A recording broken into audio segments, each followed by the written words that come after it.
What will we do with a drunken sailor? What will we do with a drunken sailor? What will we do with a drunken sailor? Early in the morning. Way hey and up she rises. Way hey and up she rises. Way hey and up she rises. Early in the morning. Shave his belly with a rusty razor. Shave his belly with a rusty razor. Shave his belly with a rusty razor. Early in the morning. Way hey and up she rises. Way hey and up she rises. Way hey and up she rises. Early in the morning.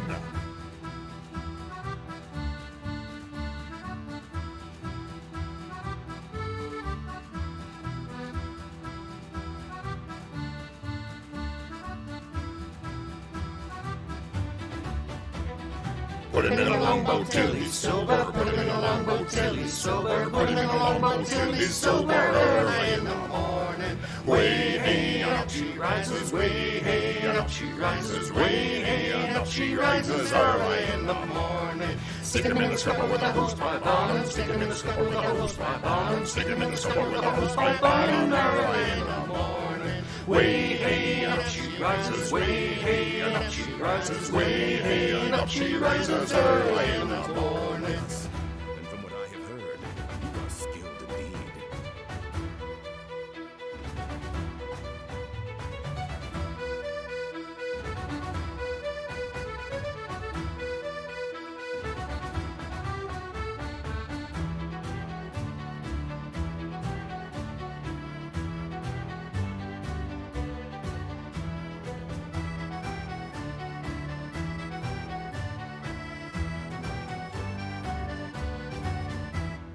Put him in the bed with the captain's daughter. Put him in the bed with the captain's daughter. Put him in the bed with the captain's daughter. Early in the morning. Way hey and up she rises. Way hey and up she rises. Way hey and up she rises. Early in the morning. That's what we do with a drunken sailor. That's what we do with a drunken sailor. That's what we do with a drunken sailor. Early in the morning. Way hey and up she rises. Way hey and up she rises. Way hey and up she rises. Early in the morning.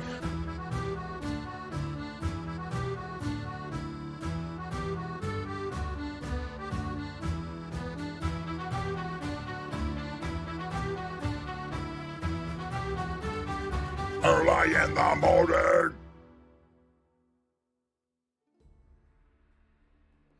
Hello, everybody. Hello. Oh, it's Lee, my dude. Thank you for that 15 months of Prime subscription.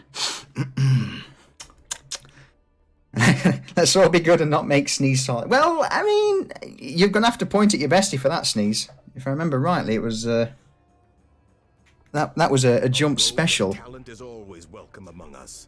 And from what Dirk, hashtag get fucked ×3.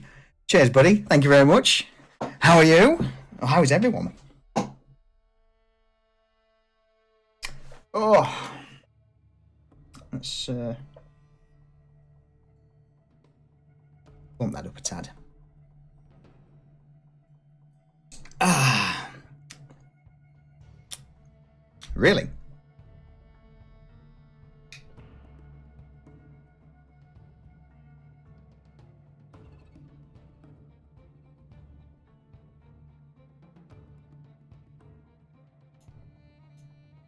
Okay. Is that any better?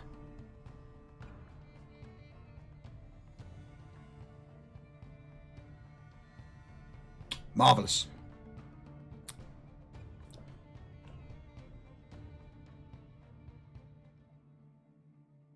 Get loud? How loud are we talking? Like this loud? Super loud?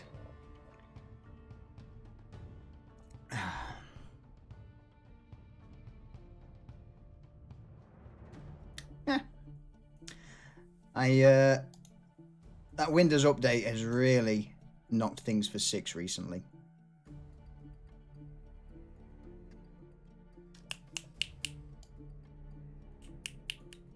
Okay.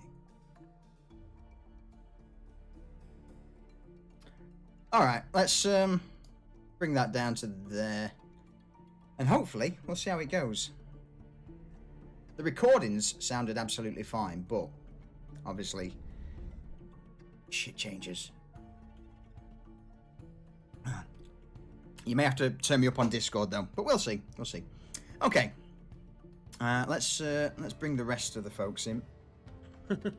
Hello. Hiya. I'm probably going to be a bit quiet. On. Nice. You sound fine. All right, sweet. Ali, how you doing, buddy? How are you? Welcome in, sir. Welcome in.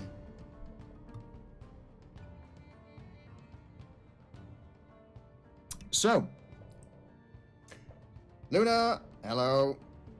You good? Glad to hear it. Glad to hear it. So, recap on last session. Mitch. Thank Take it you, away. Frank. A rogue Thank of you. talent Yeah. is always welcome among It'd be us. my genuine From what I pleasure. have heard, you are skilled indeed. Last week we eventually got back to the ship after we had a slight incident A rogue with of the monkey. talent is Am I always right, welcome Hazel? among us. And from what I have What heard, monkey? you are skilled Exactly. And then on the way off into the ocean, Fine. we bumped Coddle into them, some and orcsies also on do a is line their on a bodies brig, up for and they execution. wanted our shit, and we said no, and instead took their shit. Seems legit. Yeah. Yeah. And in the kerfuffle, we lost the helm of the Harlot's Virtue and the captain, who apparently got blasted out the back and lost a leg. So we had to do a dare and rescue mission where Frank healed him, and we headed for shore while he recuperated, and we started to fix up the new ship that we acquired. That about everything? I think so. I think that about nails it in one. Yeah. Jump, thank you for that gifted sub. Enders with the resub. Timeout finally expired. Oh, should have been longer. Should have been longer. And Sneeze, thank you for that gifted sub to Ali. I appreciate it. Oh, Yes, and he's the captain lost a leg. Yeah. I forgot Yeah? about that. Yeah. Yeah. Barker lost his leg to a rogue cannonball in the back of the ship from that engagement. And I think Hazel almost got Booger killed. And Booger almost got Hazel knocked the fuck out. Yeah. So close. I mean, Rage, it's the pirate thing to do, but you always come in at the most opportune time. Let's put it that way. I took 7 points of damage. I was very worried about yourself. myself for a while. I fucking hate you. I've got to get more armor. Oh, Hazel dear. said, "Boy." Boy. What, like, boy, or like, boy, or like, boy. Like, what are Any you of the above. looking for here, Ole? I can go all day. night long. Oh shit. Ah, that was close. Super Did you close. spill some shit everywhere? Yeah, nearly. that's Nearly. Nearly. Do you want to carry plate with that? Jesus. That's a big head on that. That is a giant head That's on that. the. What she said. That's what she First time said. it's heard bruised. that. All right. Fresh bottle of the old drink. So, I am sadly out of the Desperados today, chat. So we are on the finest bit of Kraken. The finest pirate rum, Yeah, Kraken. Can't go wrong, mate. can't go wrong with Kraken. I mean, Oh, I that's fucking my love Kraken. Hell yeah. Okay. Hmm.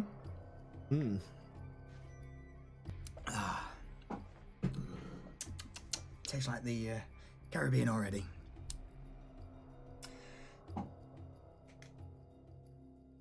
And on that, I think we're. Unless anyone's got anything else to add. So I'm healed up, so it looks like we had a long rest, right? I mean, some of us had a long rest. Yeah. Yes. I had a long rest because I immediately went down and passed out on the virtue. So let's bring this over. So we've got something that's a bit more of a backdrop for it all.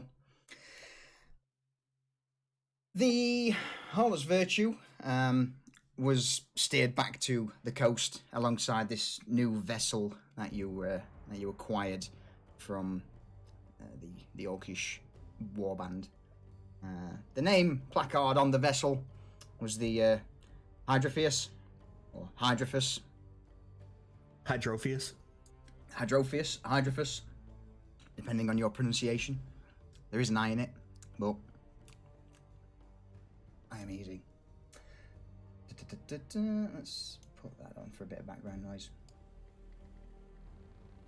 There we go. It took you, an hour or so to bring the Harlot's Virtue into a position on the shore, due to the fact that the entire steering column had been shattered by the previous Orc captain.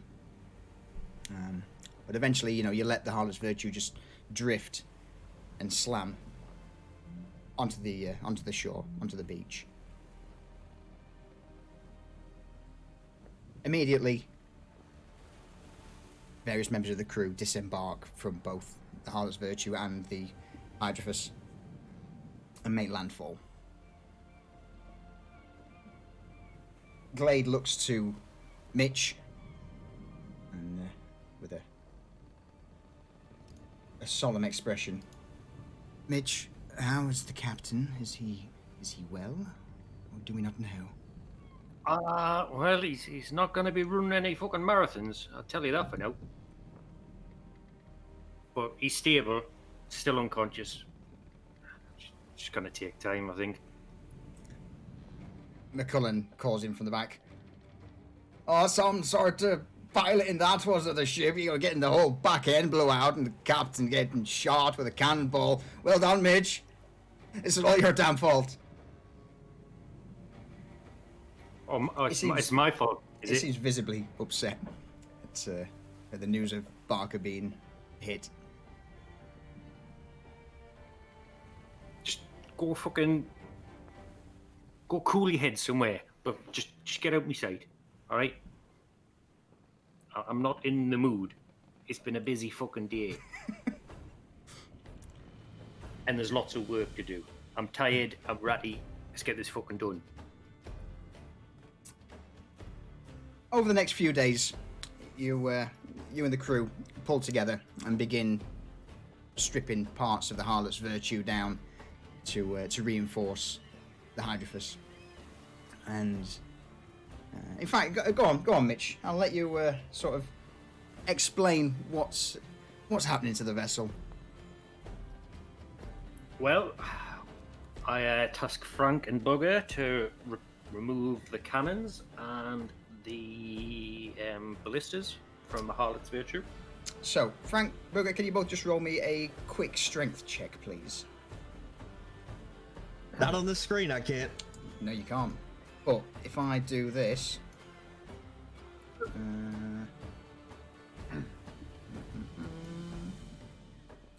now you can. Hey, Jero. 16. That's it. Okay, thank you very much. Just carry on, Mitch. I'm just getting some... I'll be asking for a few rolls now just that to you see are what here, happens perhaps over you the care course to of tell me the who you week are. that it's going to take to strip the ship down. I task Hazel and Glade with I want the rigging and the sails taken down. I need them to patch up the sails and replace any sails on the Hydrophus. Everybody Hazel, else? Quickly roll me a dexterity check, please. AJ, thank you for that follow. I appreciate it. Oh, this year solution you kind of cut out. Sorry. Hazel, can you quickly roll me a dexterity check, please? Yes.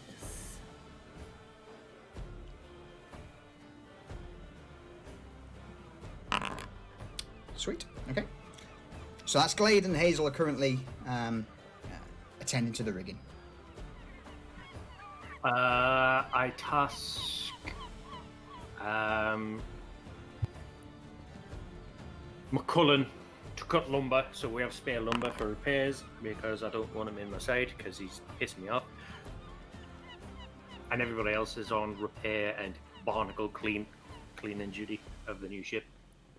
Yes, the new ship that you've acquired is in an incredibly poor state of repair.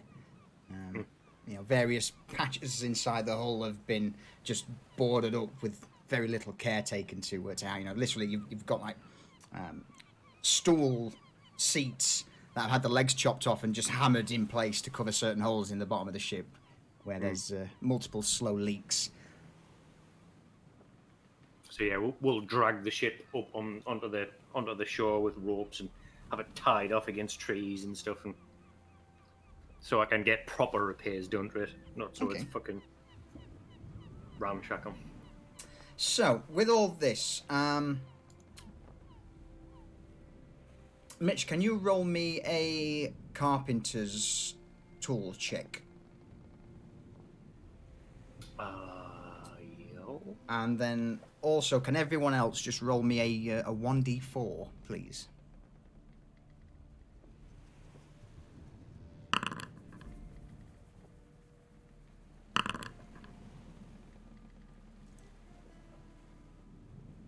Fuck's sake, I forgot how huge that was.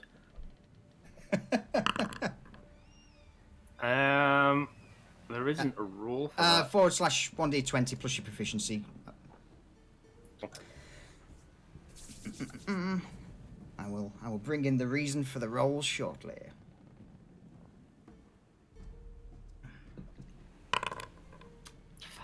Okay, so you managed to patch up, the various holes in the hull from the cannon exchange earlier, alongside a few other minor repairs that need doing. There are a few serious cracks along the skeletal structure of the ship itself that requires a little bit more attention and a little bit more heavy-duty tools than what you've got on hand and what you can scavenge from this bare island at the minute. So the ship is seaworthy. It's not going to fail anytime soon, but the keel itself's got a few concerning cracks towards the bow of the ship from previous rammings, and it's something that you probably want to take to a port and get investigated sooner rather than later. Roger that. Let's okay. So, with all these repairs done and dusted, the crew begin to separate off into the small camp that's been made on the beach. It starts to load. I think you might like this. That's a cool scene. Thank you.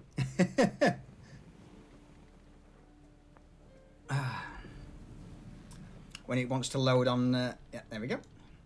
Let me just quickly change something. Module settings. There we go.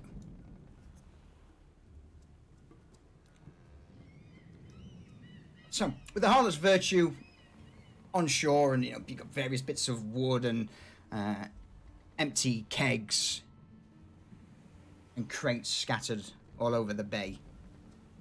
It's you believe you've got to a point where you can begin to pack up and potentially set sail.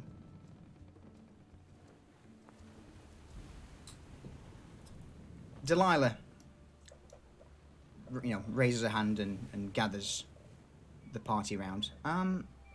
Everyone, please gather round. I have some news from the captain. Oh, he's awake, is he? Yes. So bear in mind, it's been about a week since you first made landfall on this island.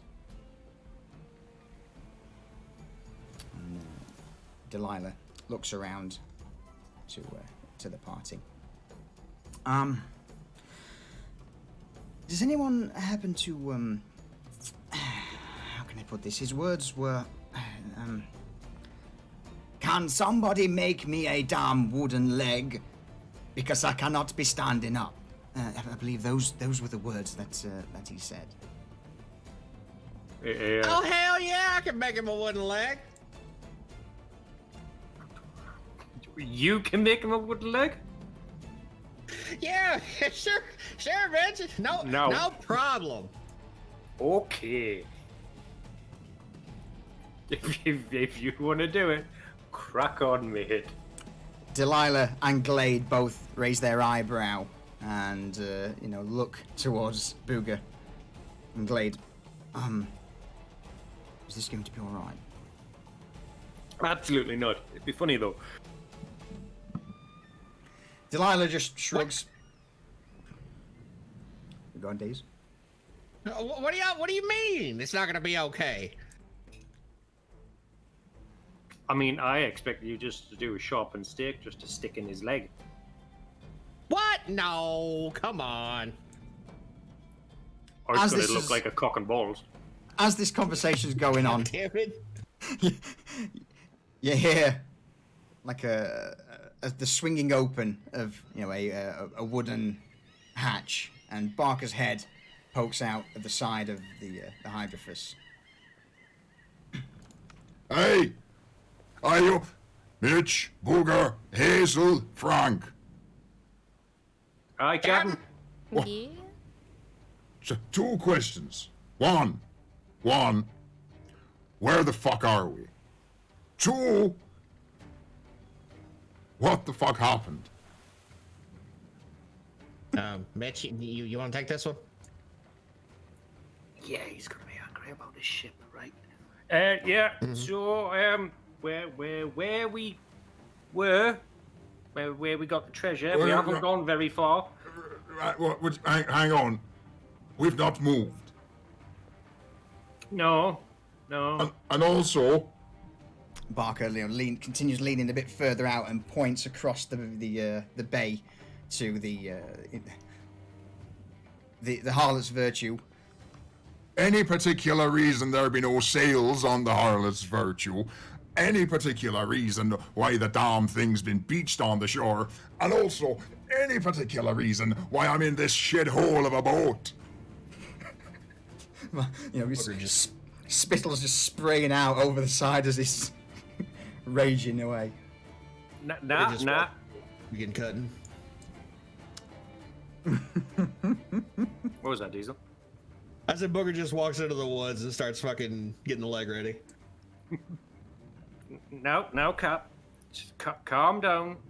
The helm on the Harlot's Virtue it's fucked. Unless you got an extra helm in your back pocket.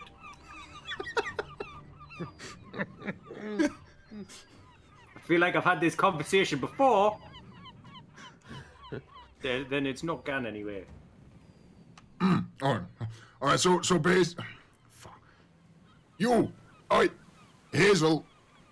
Barker points. By this point, he's drawn his rapier and he's pointing it out towards Hazel in a rather Hazel. flamboyant fashion.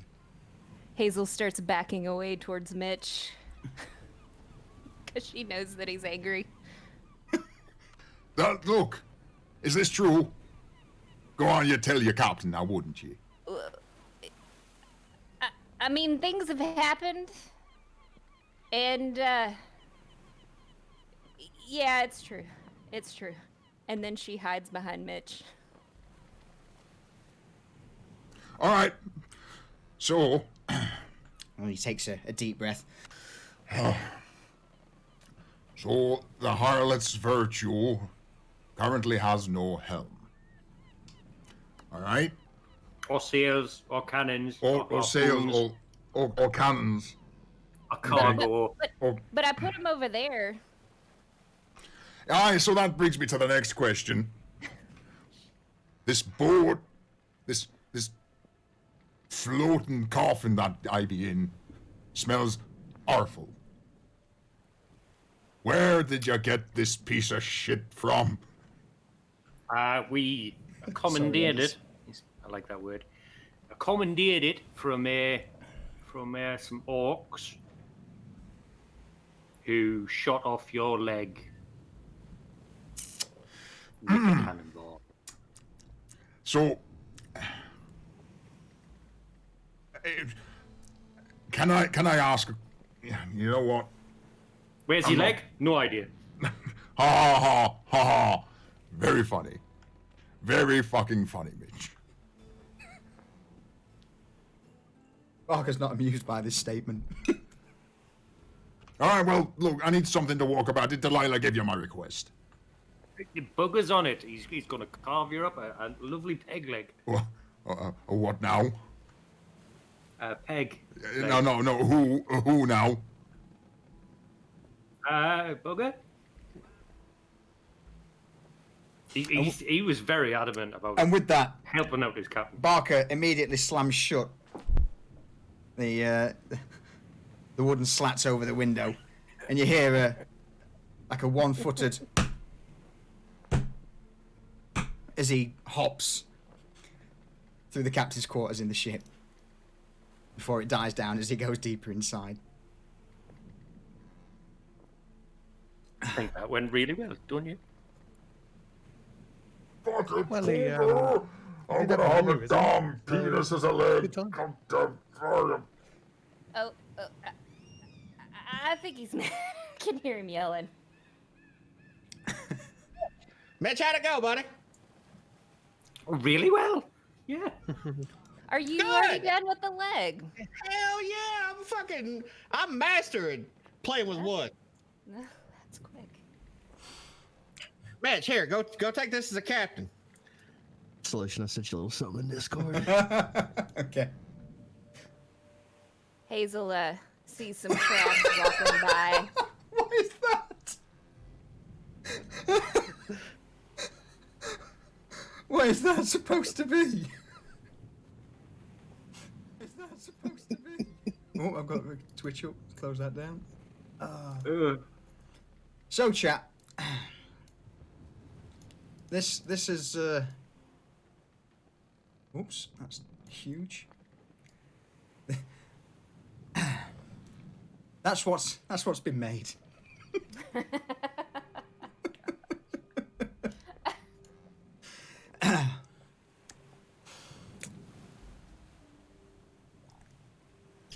Mitch just pulls it and he's like, "What?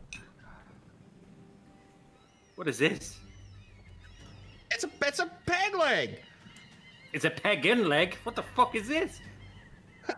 It's, it's a little front forward, but it's all right. It's got the balls on the back to, give it a little extra balance. Is it gonna hold him? I mean, I think it's worth a shot. I mean, I'm not giving that to him. Arvid! Arvid, come here! Arvid from the camp. You just hear him. What? Arvid, we got something that you can give to the captain as a present. Arvid approaches slowly. He seems to have, a tankard in one hand that is just swigging away as he walks. What? What you found? Well, we didn't found nothing, Arvid. This is gonna come from you special. You tell the captain that you're giving him a gift.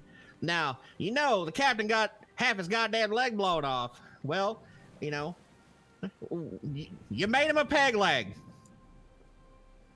Oh, all right. And Arvid takes the peg leg from Booger. You made this. No, you made this. I made this. Yep.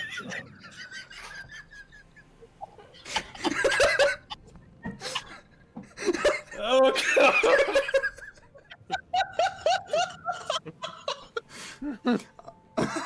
Arvid slowly nods and looks towards the ship. And he begins to walk over, and as he gets to the edge of the water, he stops. Captain! Captain! You hear the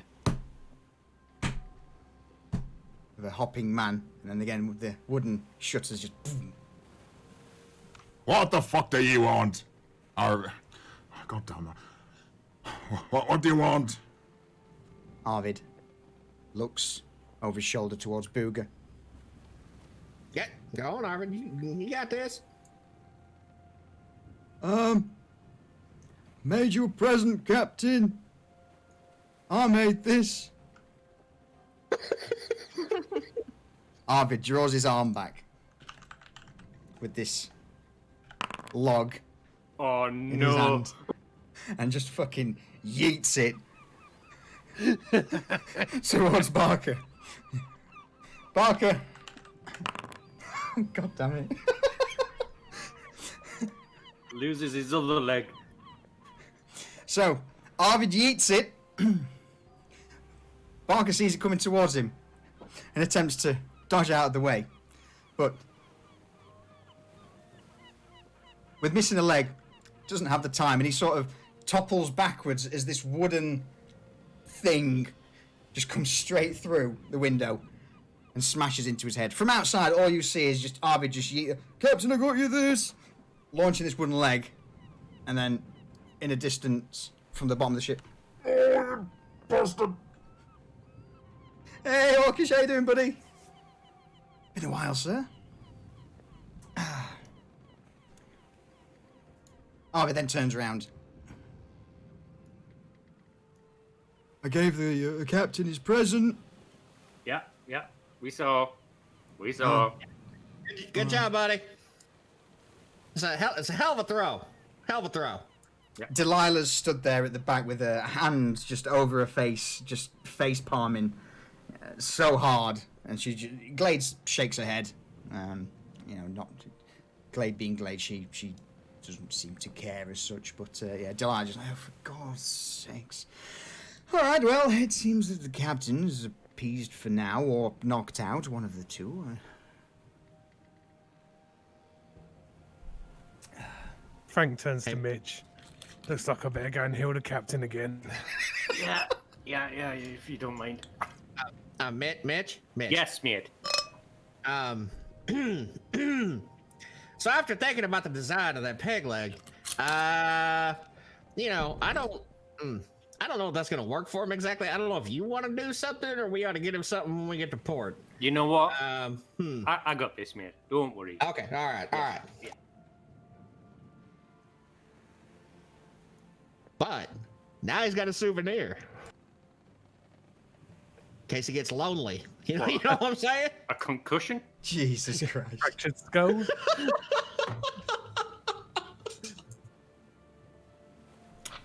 All right, I'm going to pause there very briefly because Orcish has a demand. Oh, fuck. Go on, Orcish. Caesar likes demands. Make your demand, lad. Make your demand. If it's crap, I'm firing fucking buckshot at you. Oh, thank you, mate. I appreciate it. A lot of time's gone into it.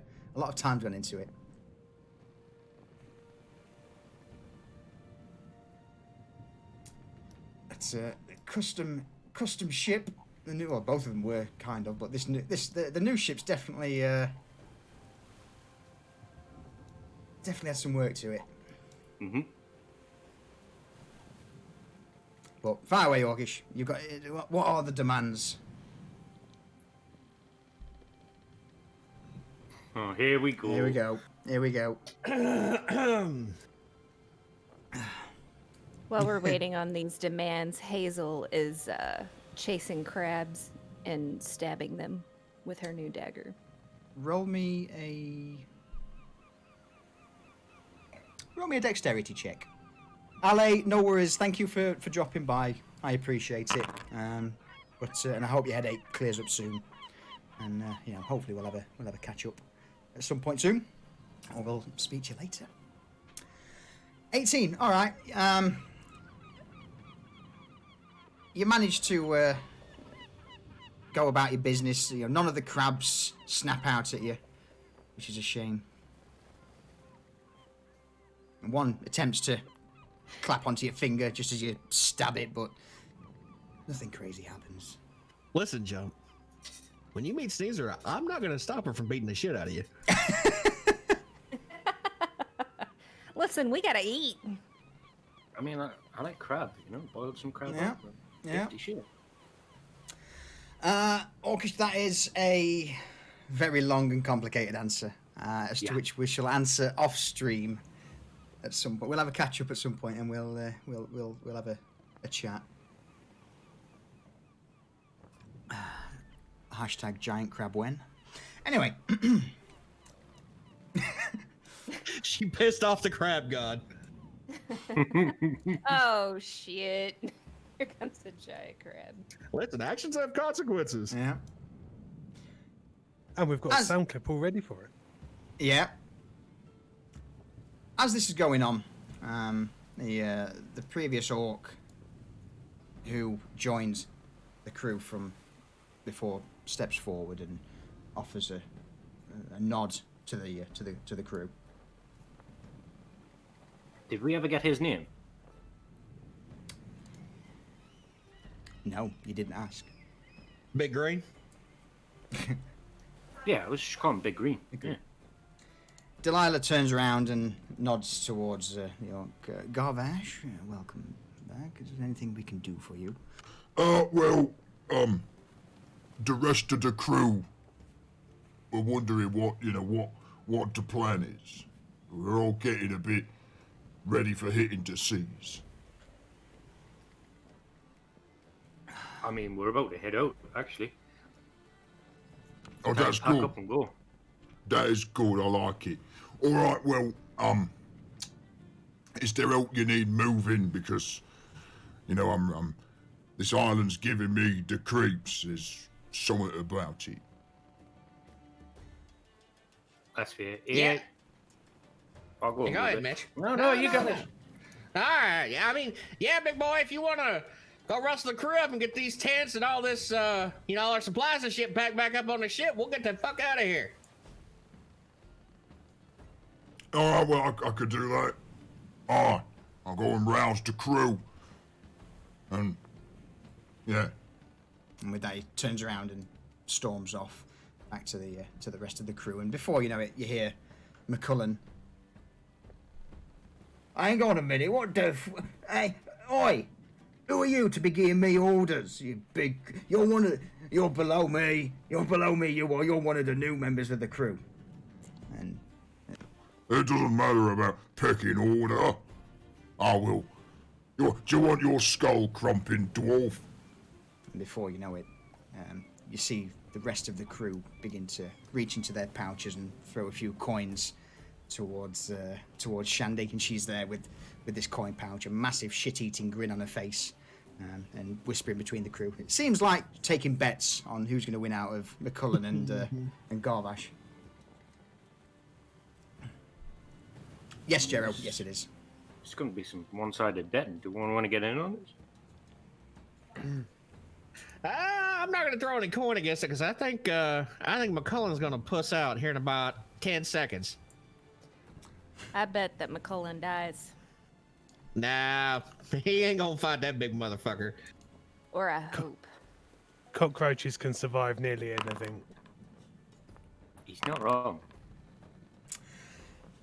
Just as this is going off, McCullen actually just swings his foot forward into the fire in front of them and kicks flaming hot ash towards Garvash. And Garvash like, oh! Oh, shit, dwarf! Covers his eyes as all this flaming ash, and then McCullen pounces on top of him. Oh, I should've Dirty took that fighting bet. motherfucker! He's gonna die! Oh god, fucking rolls. Shandy's there. All right, everyone, throw in your coin. Who's it going to be? Is it going to be the big green, or is the shitty little dwarf going to end up in the fire himself? What do you mean, shitty little dwarf? What's that supposed to mean? Oh, come on now. You know he's an absolute pain in the arse. Oh, I just mean he's a shitty little dwarf. Oh, okay. Oh, God, He's you're still not. little, Mitch, but You're not a shitty you. dwarf, Mitch. I mean, calm now, darling. Me and you have got a thing going, have we not? And she wow, utters a wink. wow! Frank just strides forward, gets in between the two of them, and rams his shield in between McCullen and the orc. Oh, Frank! I Hazel. believe you were all told to pack the camp and get everything on the ship. Hazel's Rum- yelling at Frank. Don't stop it!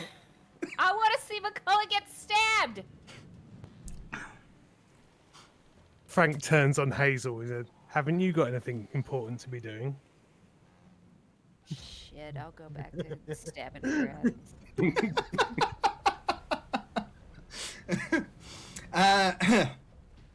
Garvash. Okay, he's still trying to wipe these burning embers and ash from his face, and he just, snarls. Fine. Fine. So you say. And McCullen. Roll me a quick intimidation check, Frank. Okay.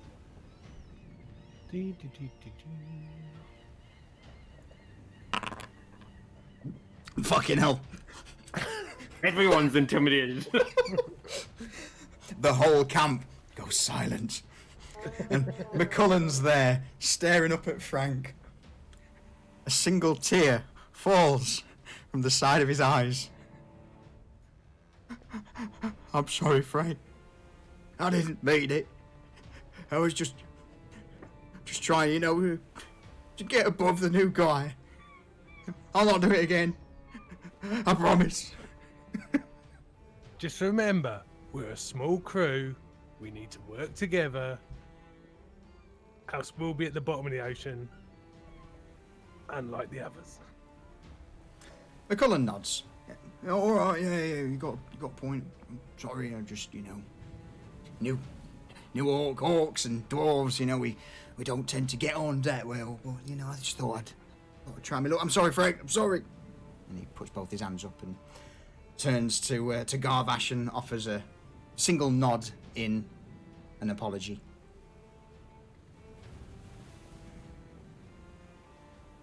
Booger just starts walking away. God damn it. Fucking Frank running all over goddamn fun.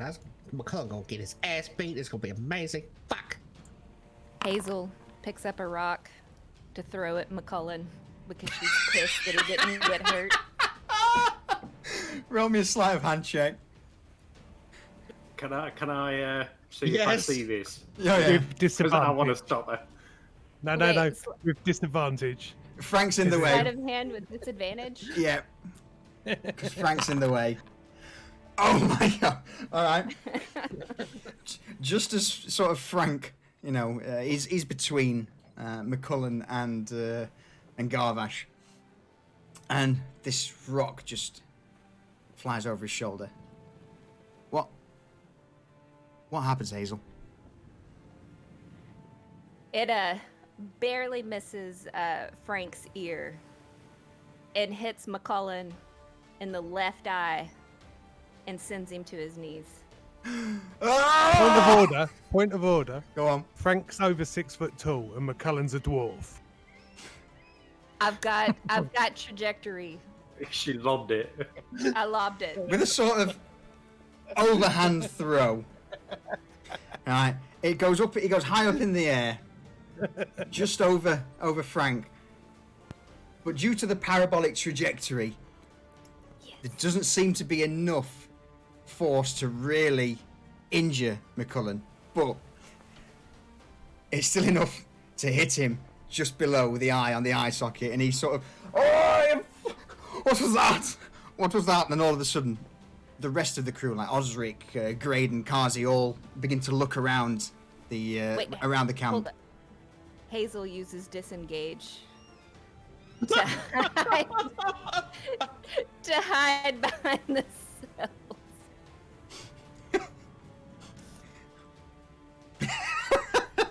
It's All the right. same fucking monkeys, mate. Fuck, Jesus. Without turning round, Frank just says, "If I catch you through that, there will be repercussions." And just leaves it hanging in the air. McCullen's there like, oh, my eye! Oh, my eye! Damn monkeys!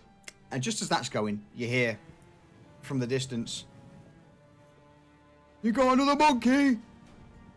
And Arvid comes barreling over to the crew. "Someone say monkey?" It ran away, mate. Yeah, he's in the trees. He's gone now. I'll get him. I'll get him. No, I'll no, get him. no. And Arvid begins to once again charge through, this time pushing various crates out of the way. Osric's in his hand, and he pushes Osric aside as he begins to make his way towards the undergrowth. Hazel, go get him. Hazel sides and starts charging after Arvid. Oh. Revenge Well, is this a is going dish on. best served Frank's cold. going to take McCullen off to one side. Okay.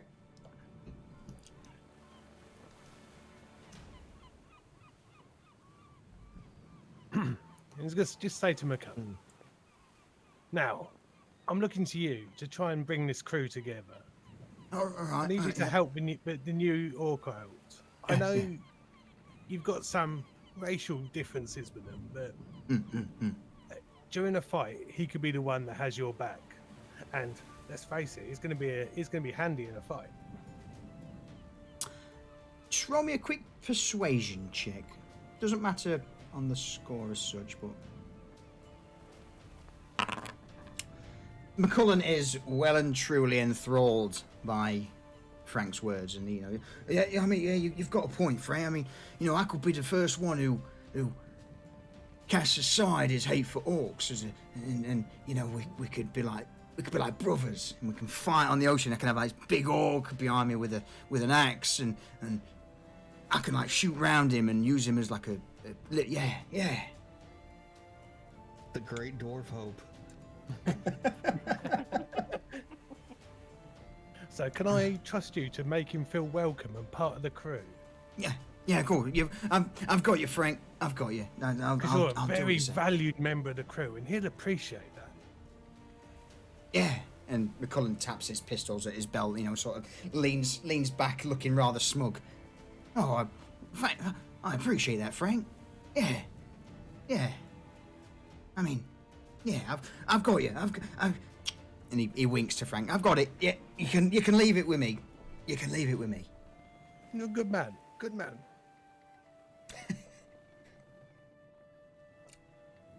I like it. Frank strides off, and as he passes Mitch, sorted. Mitch just hands him a half-empty bottle of rum. You earned that one.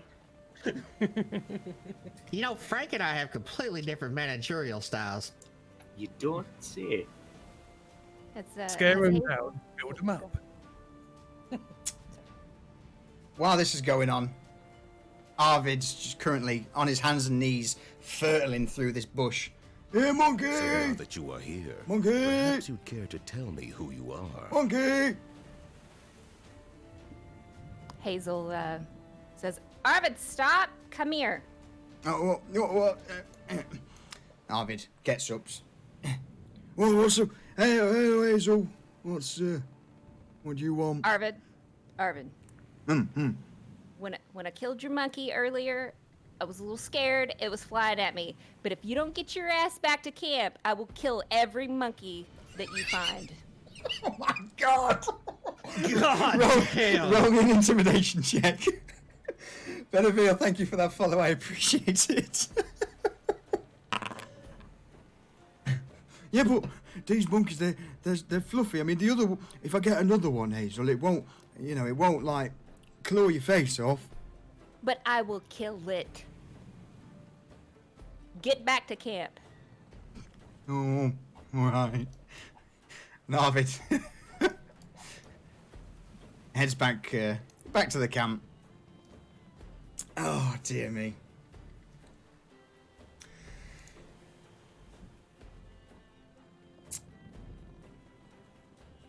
I think I'm going to take a very quick 2-minute break to nip to the loo, boys and girls. Good call. That's fair. Yep. That is fair. Okay. That is definitely fair. So we'll call it a quick 2-minute break there, because Ben, I know Hazel is the sort of The murderer of monkeys and crown murder- jewels. well, crown jewel, small animals in general. I think Listen. is the. She hasn't been to etiquette school yet. She's still learning. I mean, I'm not gonna lie, Jump. I love it. I think it's brilliant. Okay, She's got I a will. lot of hostility built up. Absolutely, A rogue of talent is a lot always of welcome among us. there's a lot of And from what pent up I have rage heard, there. You are You know, skilled indeed. my guest chat, my prediction is by, maybe a couple more sessions, Jump or Hazel becomes, sort of like a multi-class of rogue and barbarian. Just saying. Barbarian. Yeah, rogue barbarian, just so she can say Hazel flies into a rage. And on that note, I be right I back. need to.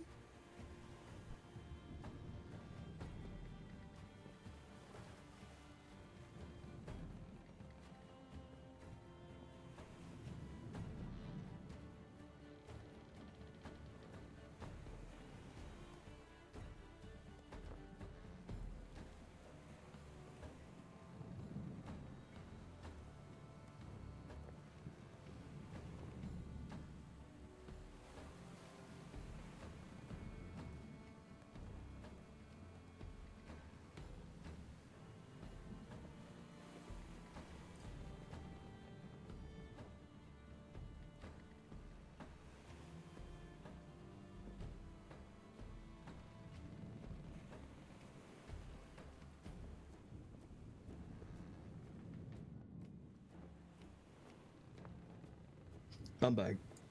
Welcome back. Welcome back.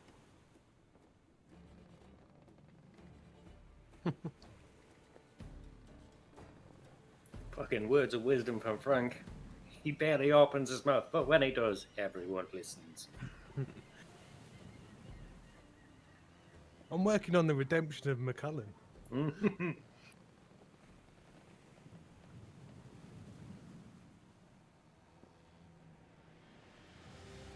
Paladin, after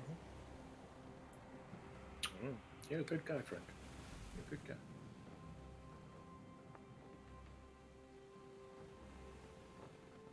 Bloody crit intimidation check though. That was... What are the chances, eh? I was expecting a 1 if I'm honest. I thought you had got advantage on intimidation. Or No, are you no, no. Proficient. I'm proficient at it. Oh, okay.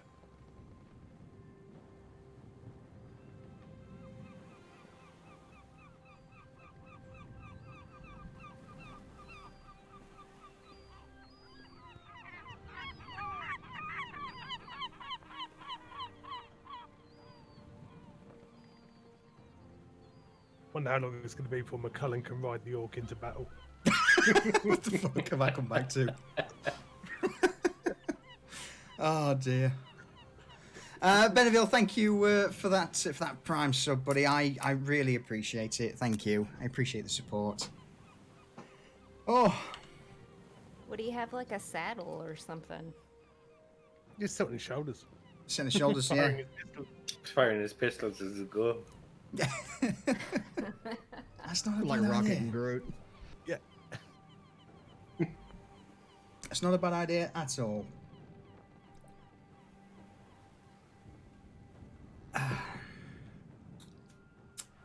Are we all back? Yeah. Yes, I'm having We're so all much back, yeah. fun. I'm uncorking another bottle of wine. Go for it. Oh, fuck. Here we go. So while all the hustle and bustle was going on, Mitch was eyeing up a piece of wood to turn into a peg leg, and he's got an idea for the Okay. perfect peg leg for Barker. Okay. I think you'll like it. So you're gonna need at least another day or so to finish packing the camp up and all the other bits. So you've got time.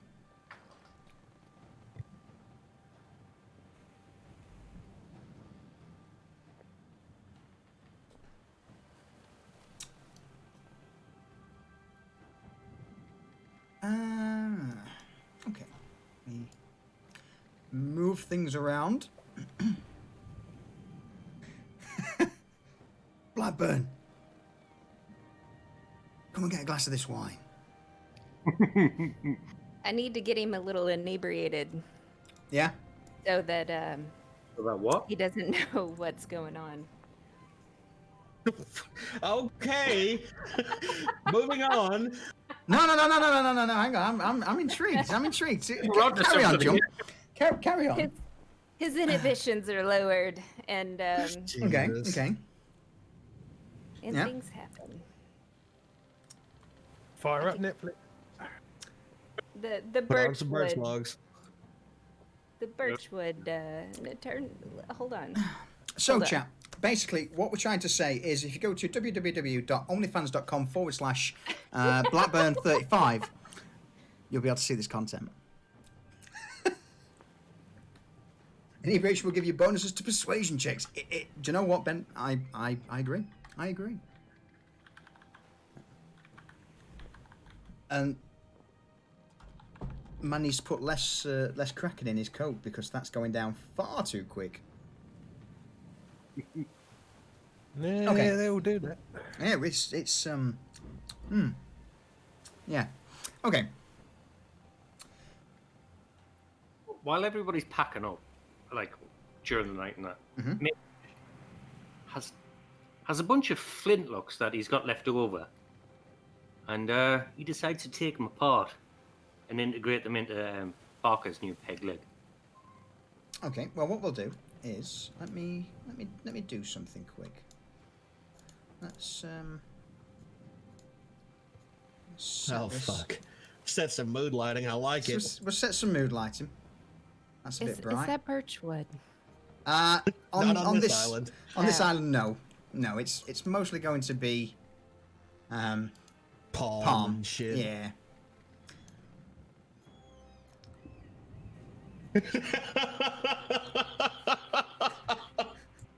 There we go. Here we go. For $9.99 a month. That's bargain. Bargain, Blackburn. You used to discount called Birch Blackburn. I think we got you a side business, Blackburn. I think we have, buddy. Oh God! I think we have. Okay. That's a little aggressive there. So let's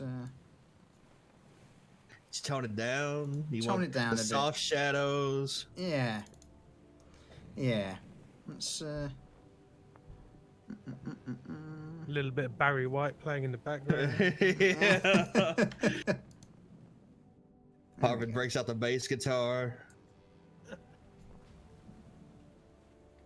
Let's boost it a bit further. Let's get it on.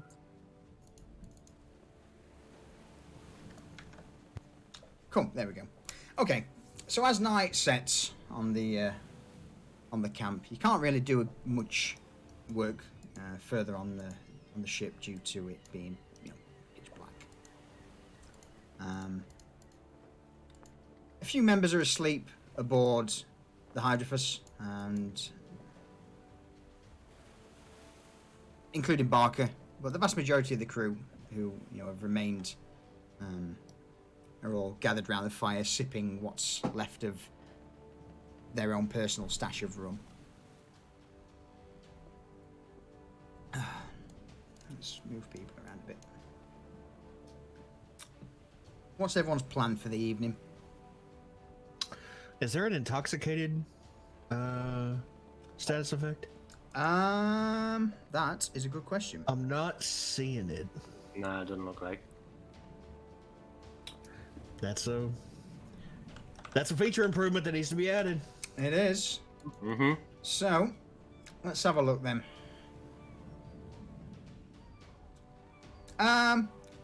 Poisoned seems pretty apt. Oh yeah? Depending on your so if you're planning on being completely inebriated, you will be poisoned, which you have disadvantage on attack rolls and ability checks. Okay. Alright, I'll just be hammered. Did you say that's under features? No, Conditions. it's conditions. Oh, conditions. Okay, I'm definitely going there.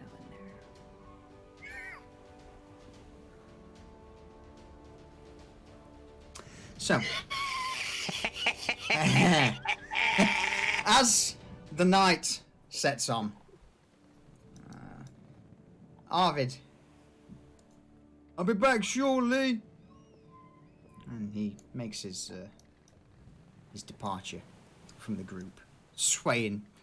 You know, he got his wooden tankard in his hand as he swaggers off into the darkness. Glade looks towards Frank. Frank? Yes. And she sits there just staring at him, swirling this half-empty bottle. I wanna kiss you all over.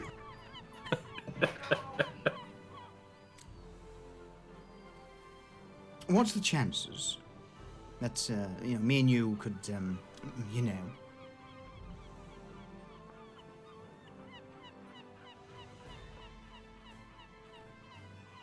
She sits there, still staring intently at Frank.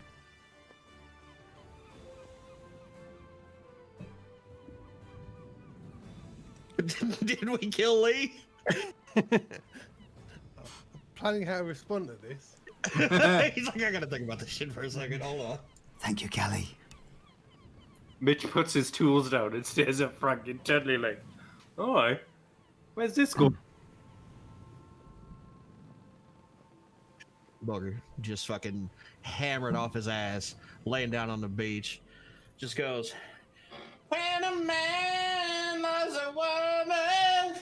Glade immediately turns to Booger. No, you fucking imbecile. Jewel. He's one of the better swordsmen on this ship, so, of course I want to try my skill against him. Is he gonna stab you with his sword? Yes. Well, no, hopefully not. Hopefully I stab him with my sword. Glade. Right. Glade has this look on her face of, what are they talking about? Why she doesn't seem to get the innuendos at play.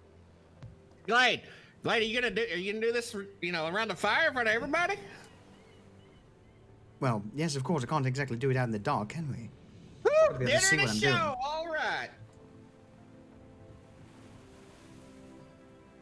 Frank just Mitch. makes eye contact with everybody around the fire and gives them a withering look. Hazel looks at Frank when they make eye contact and winks at him. Bugger kind of looks over to Mitch. Mitch, you got that peg leg ready? That peg leg? Why would you go there?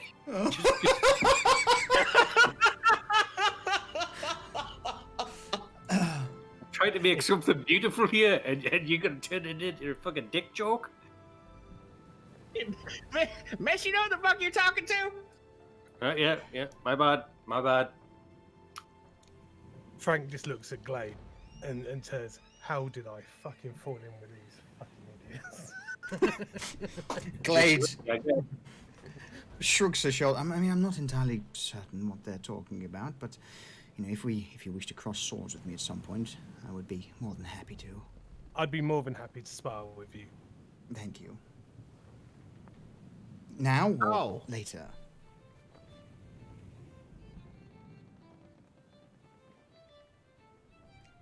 Whenever's good for you. All right then. Well, better now than never. And Glade, with that, pushes herself off the floor and steps close to the fire and withdraws her rapier.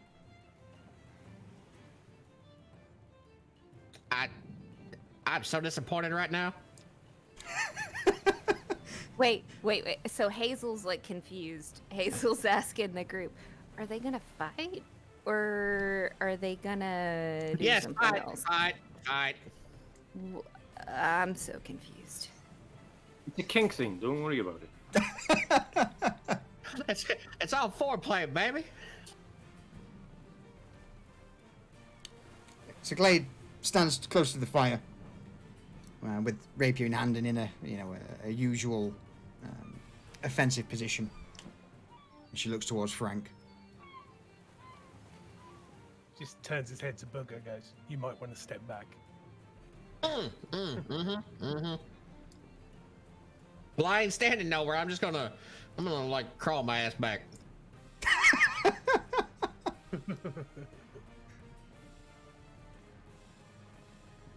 I love this new feature where we can face our characters wherever we want now. Yeah, it's Yeah. fantastic.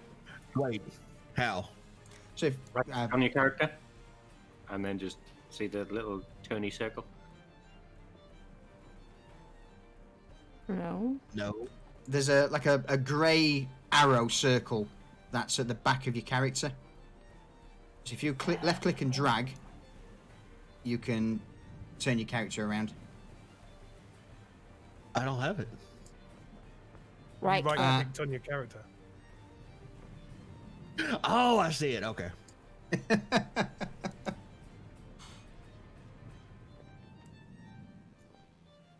Okay. Frank. Yes. Roll me. Just roll me a normal to hit on your with your sword.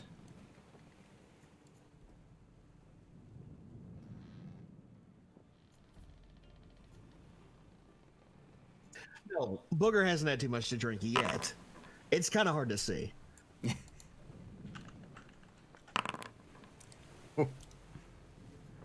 Natural 1 from Glade. What happens? As our swords come towards each other, with a quick flick of the wrist, I slap the rapier clean out of her hand and into the sand behind her. Glade steps back, both arms in the air. Oh. Well done. I'm as Humbled. expected as the number 1 swordsman of the ship. I'm impressed, as always, Frank. Though, alas, my skill with the rapier is not great. And with that, she taps the musket slung over her shoulder, and then taps the flintlock pistol at her waist. These are more my weapons of expertise. But if you don't mind, in the future we can spar a bit more. I may be able to at least grasp a minuscule amount of your talent. Anytime I can help. Mitch, there's a joke there. I'm just gonna, you know what? I know, No, I know. go. I heard it. I thought about it, but I stopped myself. Hazel, still confused on what's going on, yells at Frank. What is going on, Frank? Make your move! We don't have all night. And she's slightly inebriated. No shit. As this is going on, Hazel hears the footsteps in the sand behind her. And Arvid What is that? slides up, drops down into the sand next to Hazel with a loud thud. Hazel kind of has like this face of something smells bad. Kind of turns to him. Well, What are you Hazel, doing? I went out looking for a monkey, but I didn't find one.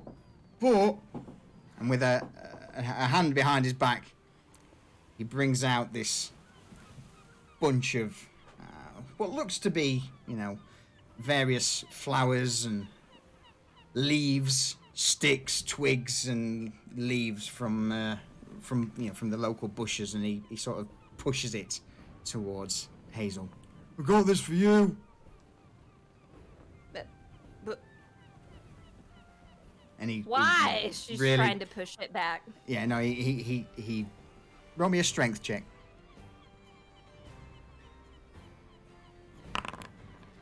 A disadvantage because you're a lot smaller than Arvid. A lot smaller than Arvid. Damn it! I Oh, should have and you're rolled it drunk. before you said that.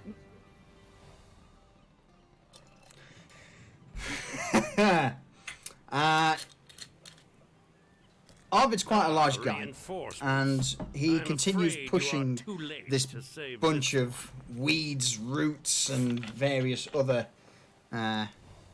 botanical items onto Hazel's lap, and it doesn't really give her much chance to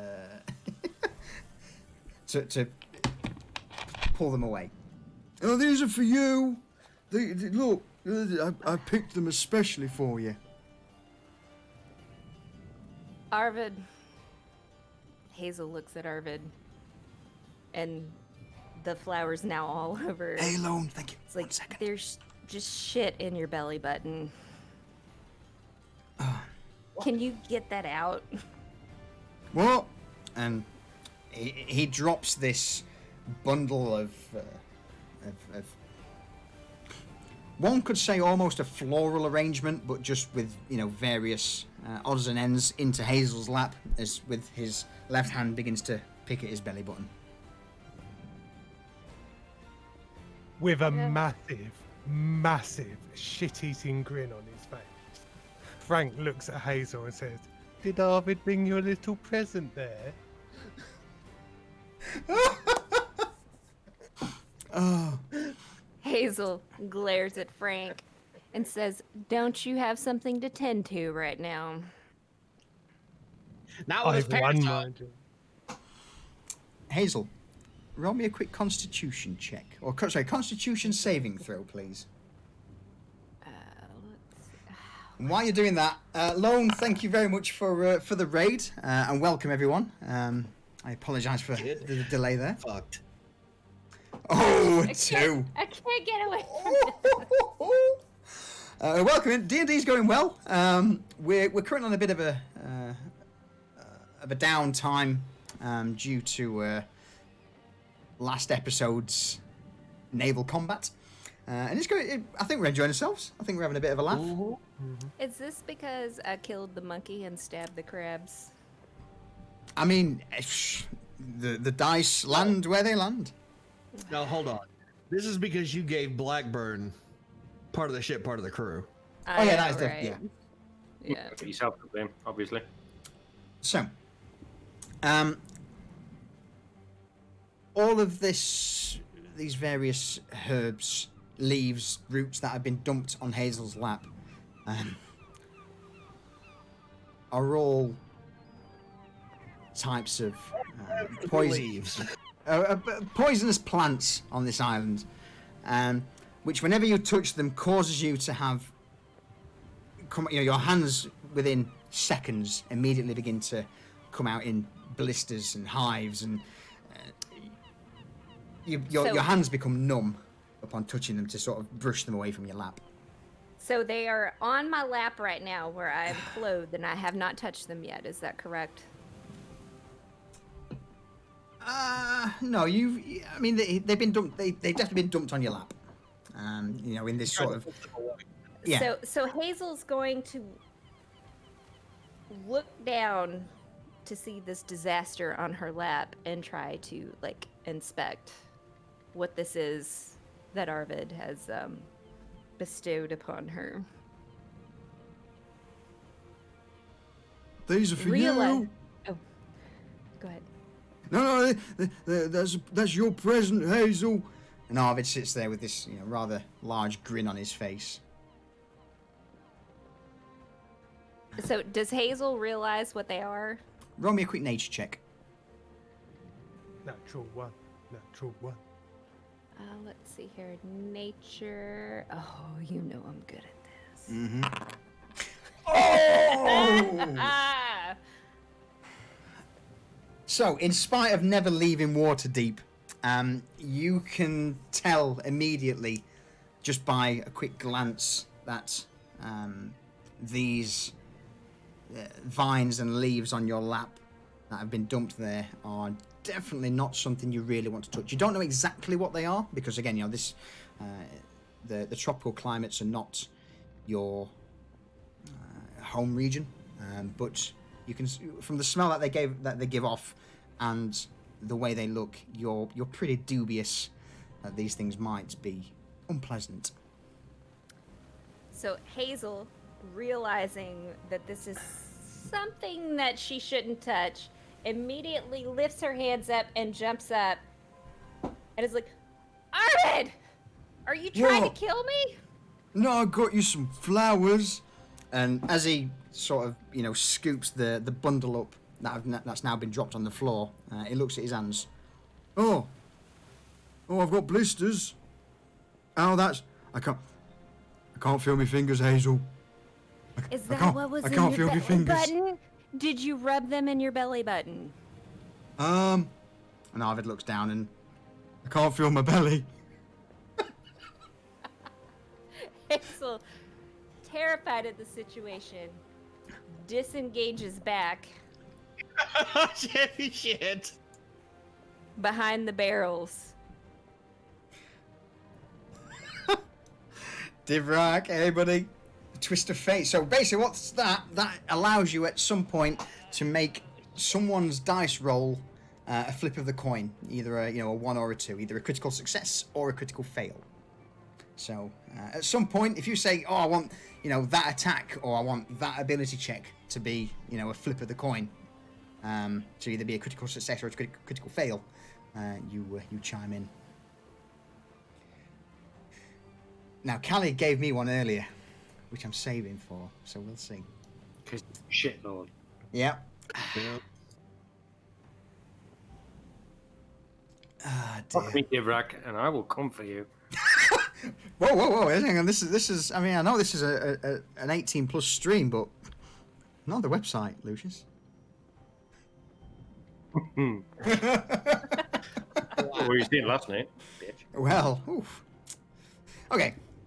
So Hazel's dipped behind the chest, behind the barrels. Is that right? Yes, but she does it like drunkenly because she's slightly inebriated. Roll me a right now. dexterity saving throw.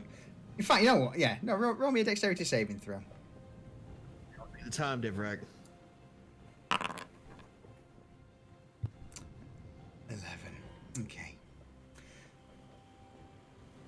You manage to just throw yourself on top of a barrel, and the momentum of throwing yourself on top of it, you slide off the other side into the sand, and you get a mouthful of sand in the process, but nothing too crazy. See, what I would have liked to have seen there is somebody used Twist of Fate on that roll, and when she critical failed, she rolls back into the fucking poison leaves.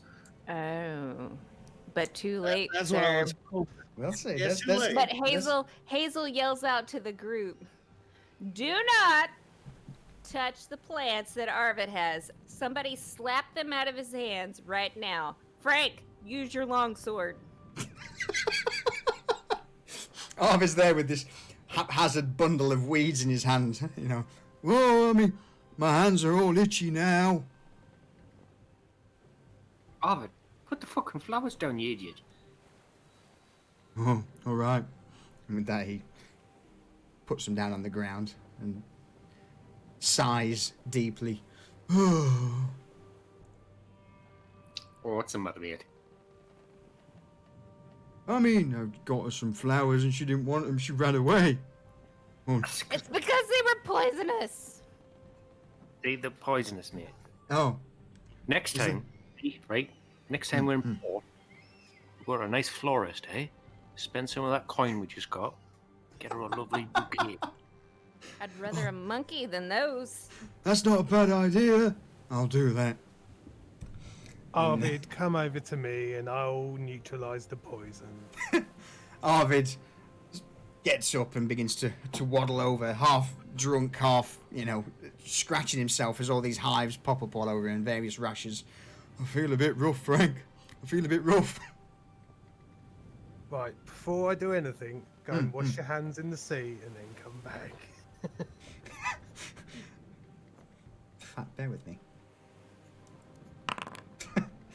Arvid stumbles over to the water, and just as he's getting to the water's edge, his toes stick deep into the sand and he falls face first into the ocean. Oh, I'm all right. I'm all right. A bit dark. And he waddles back over to Frank, now completely soaked head to toe from his quick dip in the water. Well, at least all the plants are off you. I use lay on hands to neutralize the poison. Okay, just 1 point, and that will get rid of his poison. Hazel, all of a sudden getting an amazing idea from this situation, God.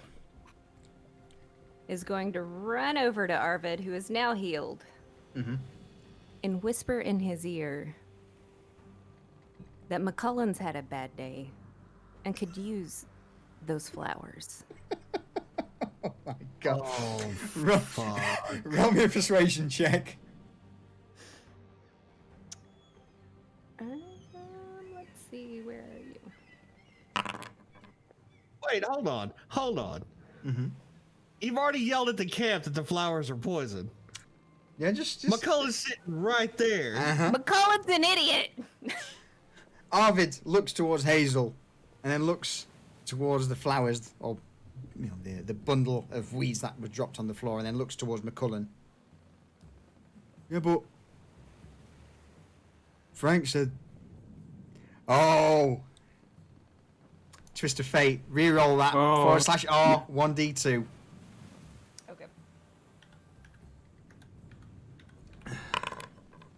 Critical success. Oh, shit. Okay.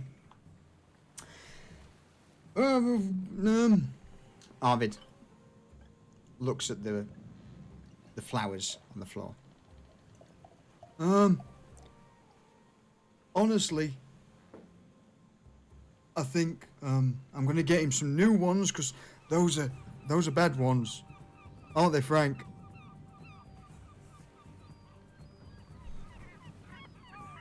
Yes, they're very bad for Pretty you. much beat him.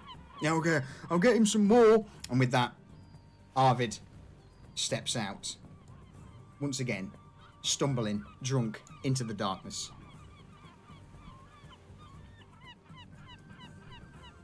This can only end badly.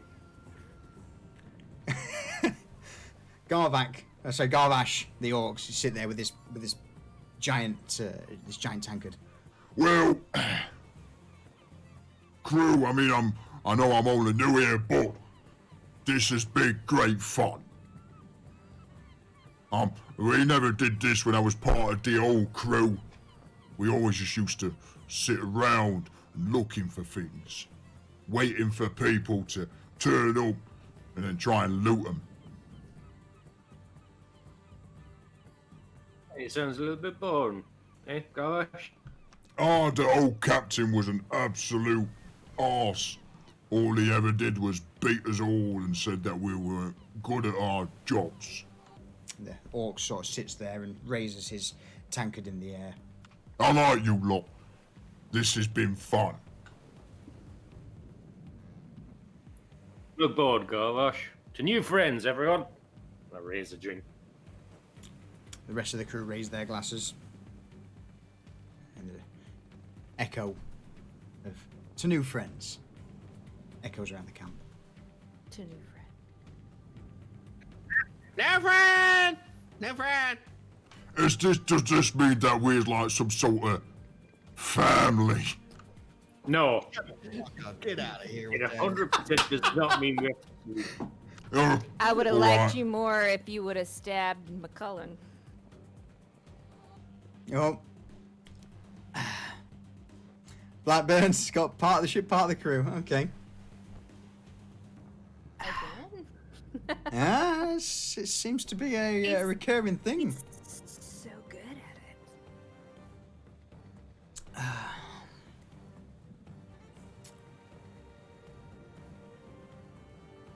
I'm gonna hold fire for a minute and see if Blackburn comes in with something before Arvid returns. So if you want to have a quick RP amongst yourselves, I would appreciate it. Well, while going down, I've been tinkering with a peg leg, with dual flintlock pistols built into it, because I thought it'd be funny.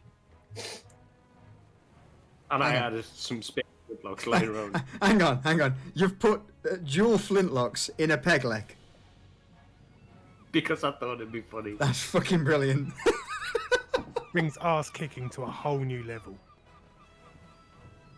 I was just picturing the day when Barker just fucking heaves his leg up like, puts it on the fucking wheel and it just lets loose with both barrels.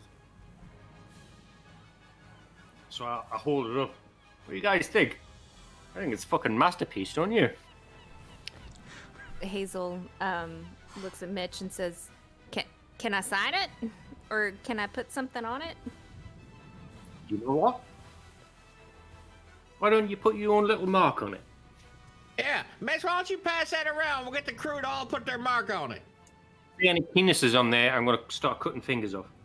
Fuck. Fine. No penises. Cool. Alright.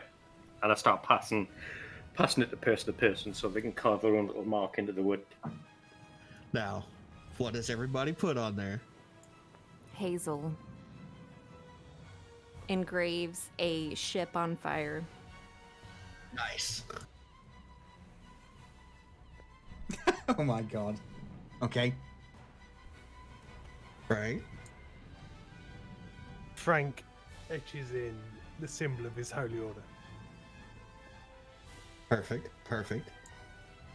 So when it comes to me, I draw a giant ass on it with a gaping asshole. Of course you do. He said no penises. But he didn't say no assholes, did he? He didn't say no gaping butthole.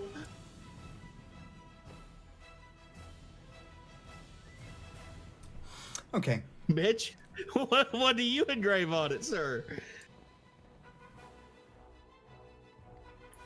Mitch engraves a warden totem, like a dwarvish warden totem for protection. Right over where fucking Bugger engraved his.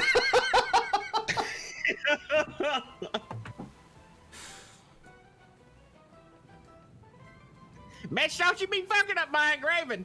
That's No, what it's fine. It's great. It's perfect. kind of looks like that totem's going into that butthole. And it does, doesn't it? I like it. I'm in. And then Hazel says, "Can we engrave things on Arvid?" No. No. I didn't mean engrave. I meant like write things. What you Now, piece said. of charcoal, fine. Your knife, no. Okay. Not a super sharp piece of charcoal either. I know your tricks. Hazel picks up a piece of wood that has been on fire, that has embers. And no, thinking not that a would warm work. one. You can wait till that cools down. Mitch, you don't have to get your little apprentice in line. I think we just gonna need one for it to kill. I just want it to be permanent. No.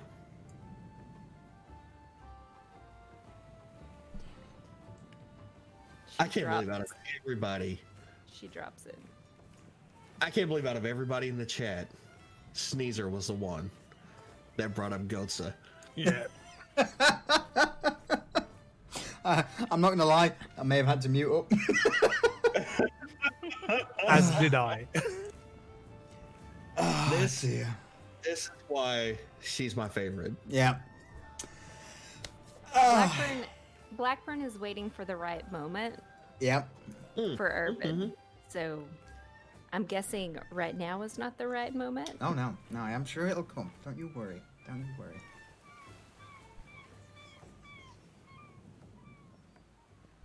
Hazel is gonna go put her dagger in the fire.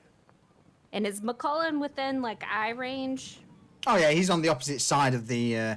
McCullen's laid out, resting against one of the barrels with his tankard in one hand, just sipping away. He seems pretty drunk by this point. So Hazel's gonna go put her dagger in the fire to heat it up, and is going to be making continuous eye contact at McCullen, like she's going to brand him with her sword or with her dagger. Roll me an intimidation check. It never goes out good. Somebody give me advantage. Get fucked. So, McCullen by this point is well on his way to being wasted.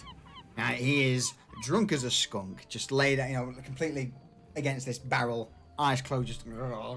As he is at this point, by the way. Say again, sorry? As is at this Well, point as well. funnily enough, Hazel's also pretty drunk.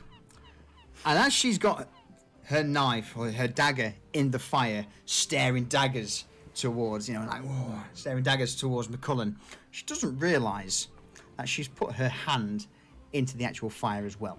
Damn it! It takes a few moments before Hazel realises that her glove's on fire. And her dagger is now scorching hot. You take 5 points of damage. Oh, What's the aftermath? Hazel, realizing that her hand is on fire, throws her dagger at McCullen because she's like, ah! It's on fire!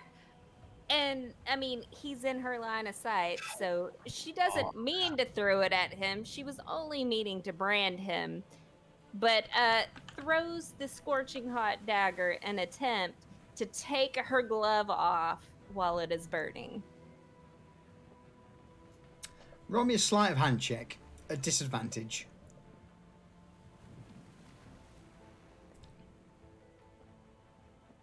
Okay.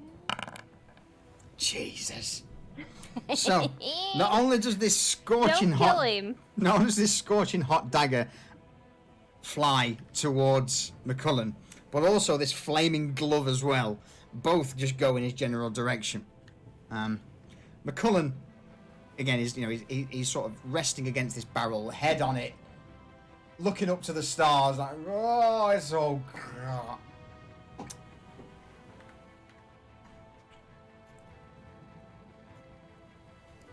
Oh, get fucked. The dagger flies and just immediately sticks about 3 centimeters between his outstretched legs in the sand. And this flaming glove just lands on his chest. McCullen, in a sort of drunkard state, he's like, oh, oh. Oh. Go. Oh. Oh, shit. Oh, what? I'm on fire. My beard's on fire. My beard's on fire. Stop fucking around.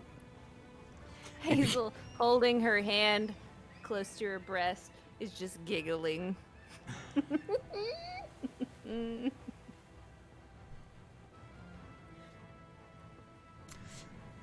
Bear with me, chat. There's your part of the shit, part of the crew. Yep. So, McCullen, in a sort of drunken stupid looking at, oh, my beard's on fire. As this is going on, heavy footsteps begin to increase their pace. I'll save you, McCullen! And Arvid barrels in, smashes aside the various barrels that McCullen's resting on, scoops him up into his arms, charges through, knocking Graydon and Garvash aside, and launches McCullen into the ocean.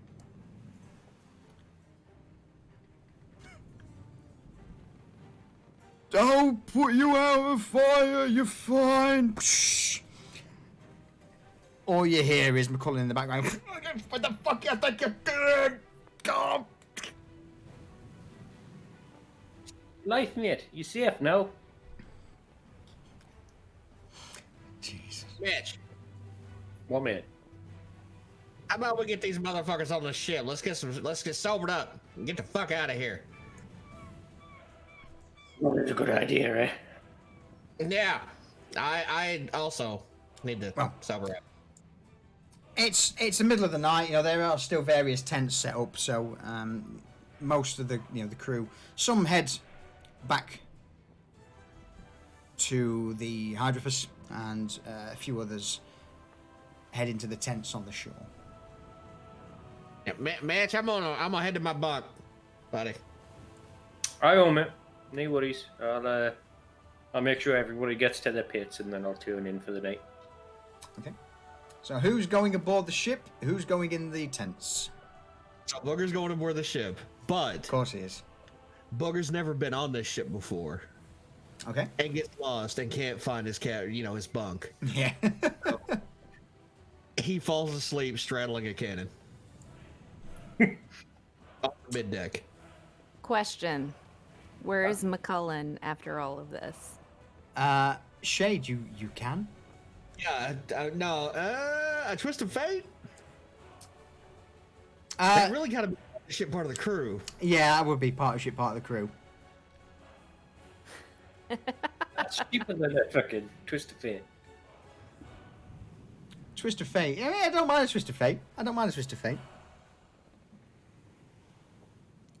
I mean, twist of fate is literally a 1 or a 2. That works or doesn't work? It does.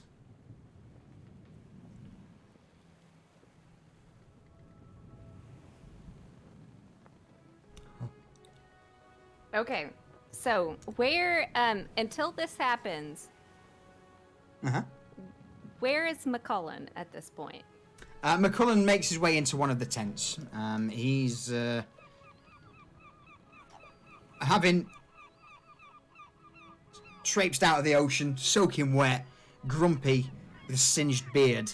He sort of makes his way after the various drinks and the festivities are over.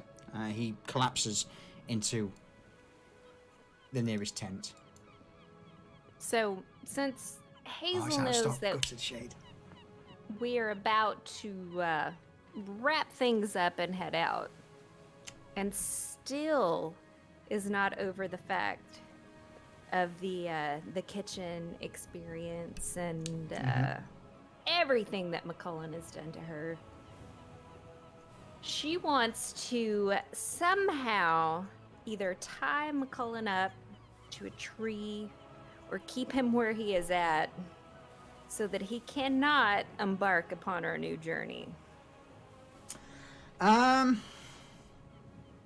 So is this- I've got this. Go on.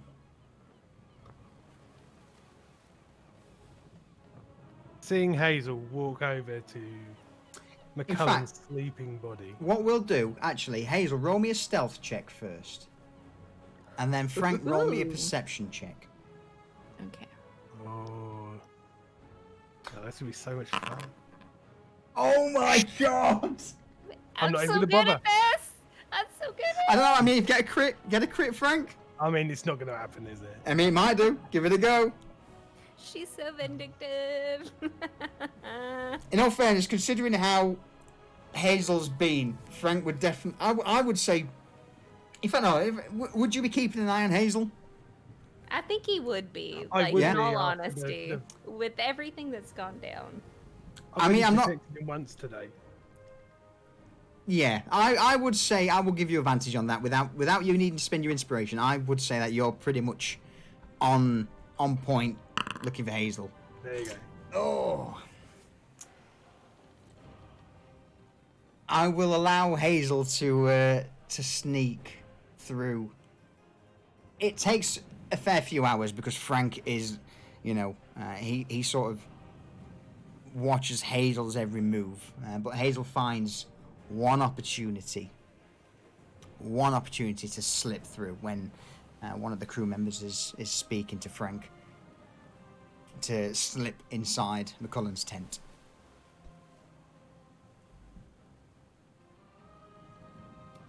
Hazel, knowing that somebody's gonna do a last check in the tents, if not break them down, before we embark on the ship.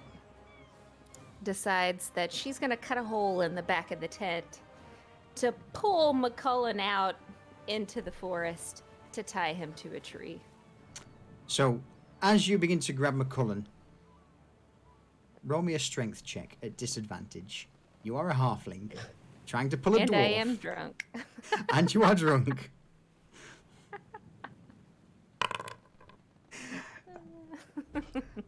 As you begin to pull McCullen out, you know, you literally get let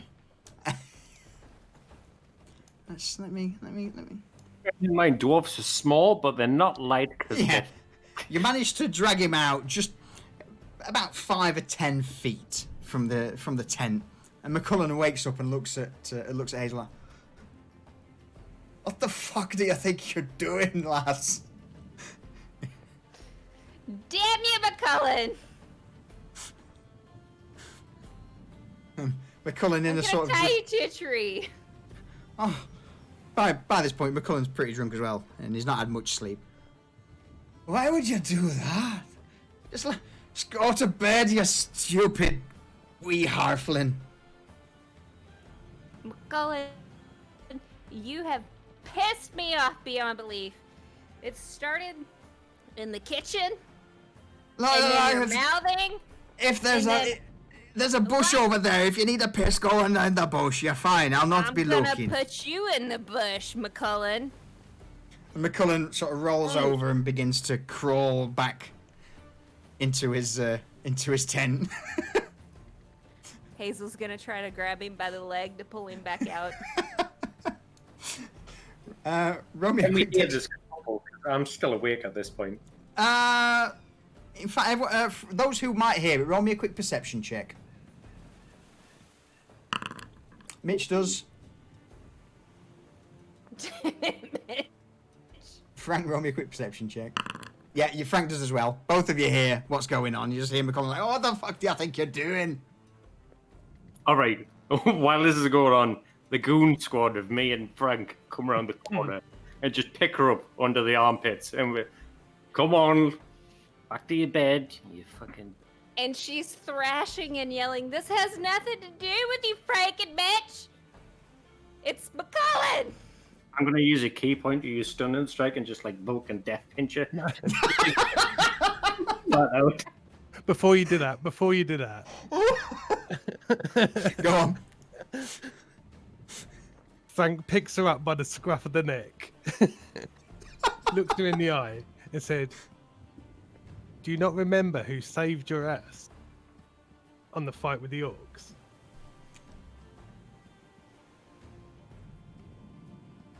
By shooting But- the last but- orc on the ship that had nearly killed you."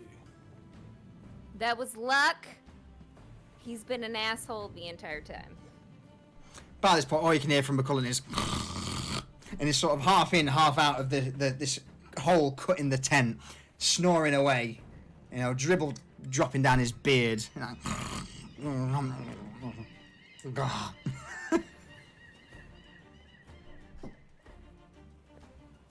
He has his faults, and let's face it, he has a lot of them. Fine. Fine. Just do not stick me with him, because I will kill him. At that, and Mitch puts his hand on her shoulder, spends a key point, and Vulcan death pinches her. And she goes limp in Frank's arms.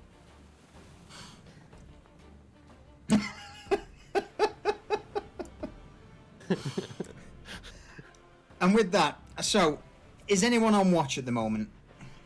Yes, me. Frank? Good shout. My little sawn-off savage might come back in the night and go to protect McCallan. Okay, so, McCullen's currently in a tent alongside Glade. Delilah has gone back to Her room? Back to her room, now on board the... With Frank. Oh no, Delilah's the captain's property. Glade is Kazi and Garvash bunk up, and we'll put Osric and Graydon in the other tent. So the rest of the crew make their way back on board the Hydrophus to rest. I believe Booger's also on board the Hydrophus. Booger is absolutely on the ship. Okay.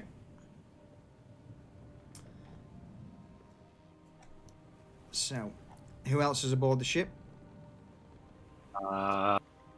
Me and Frank. I actually go to bed this time because Okay. I've been working overtime. And So I'm you're on the fucked. ship. Franca, you say you're staying watch. Yeah, I'll stay watch. Okay. Hazel gets back on the ship because she feels like she can't make any plans happen and might as well give up. In that case, Mitch, you want to move yourself onto the Hydrophus?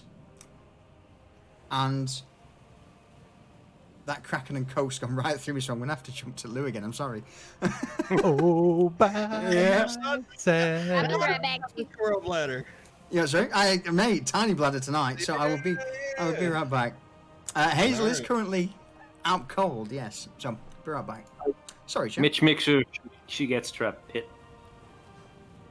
Or close to it, like on the floor, right next to it.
Oh.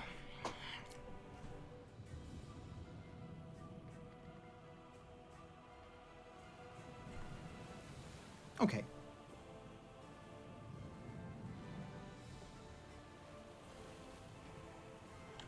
Divrak, this is for you, buddy. With your Okay, so just to recap, I'm back. welcome back. we have a random combat encounter left. Uh-huh. Frank's inspired. Mhm. I'm inspired. Mhm. And you have a twist of fate. I do.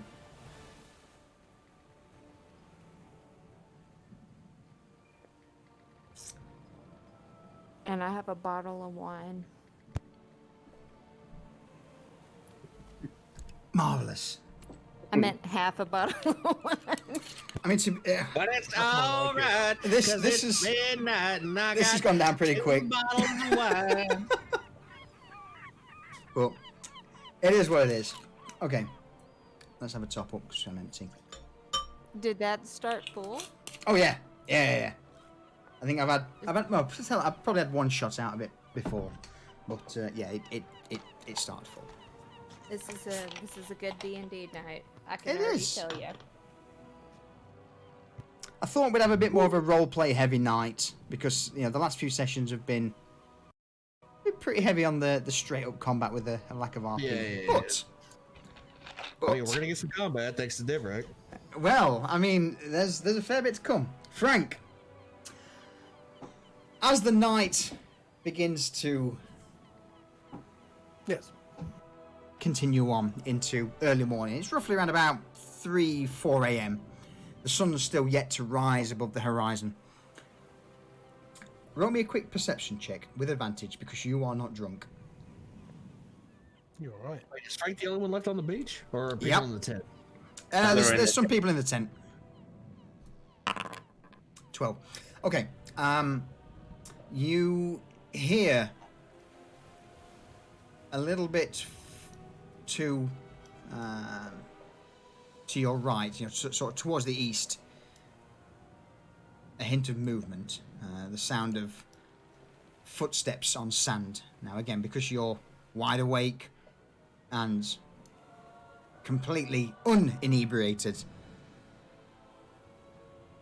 the sound of the waves lapping against the shore have become naught but background noise now, so you easily manage to pick up the sound of footsteps in the distance. You don't know how many, but there seems to be a couple. Candidate for the Pope and Doom. I mean, Frank is Doom Guy, basically, Enders.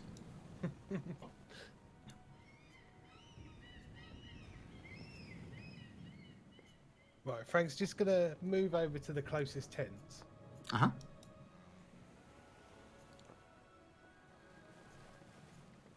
And wake up the first person that he comes across.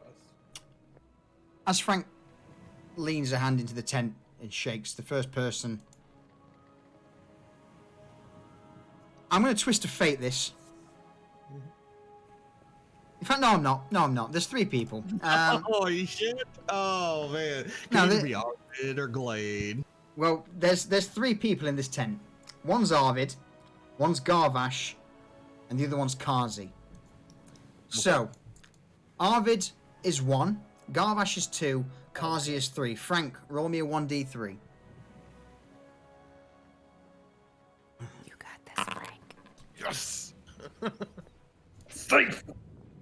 So, Kazi, you managed to reach in, and the first person you grab seems to be... She wakes up and she looks over. Frank, what do you want? It's late. There's movement down the beach. Wake everybody up, but quietly. All right. And with that, Kazi shakes Garvash and Arvid awake. Quite easily. She sort of reaches over to Garvash and, slaps him in the face a few times, and he wakes up and looks towards her. What? What do you want? Shh! Oh, what do you want? She explains the situation, and then she goes to wake Arvid up. She shakes him a few times, and there's no response. So, she tries again. And this time, she balls her hand into a fist and just plows it straight into Arvid's stomach. Where I am now going to use my twist of fate from Callie. /R. So hang on, I will do it in the Twitch one so everyone can see it. /R. 1D. Nope, wrong. 1D2. 1D20. 1D20. What was it? R 1D2. Oh, critical success. So she plants this fist firmly into Arvid's stomach, and then with her other hand covers his mouth. And all you hear is shh. Oh, what? Kazi explains to the rest, to Arvid and to Garvash, to prepare themselves as she begins to exit the tent and move towards the others.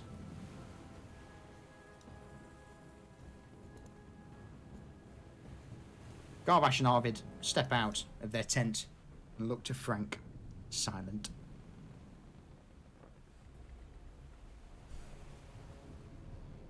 Frank motions them in close and whispers in their ear. There's movement to the east of us. I don't know what it is, but stand ready. Garvid holds his axe high. Well, regardless, I'm sure. Now we can cut them down. It won't be a problem. Arvid just. I mean, I don't mind. I've got my sword, and I've got my flint. I've got my pistol. Arvid brings his pistol up and points it into the darkness.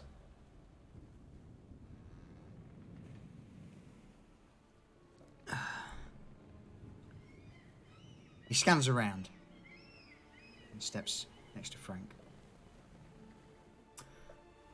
Frank, roll me a perception check. Okay. 13. Further down the beach, roughly, say, 70 feet away, you see a slight flash, almost as if, something reflecting the moon's rays.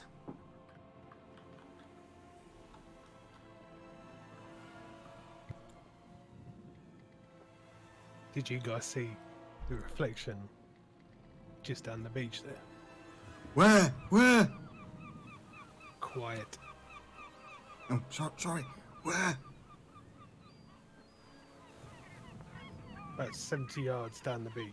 70 feet down the beach.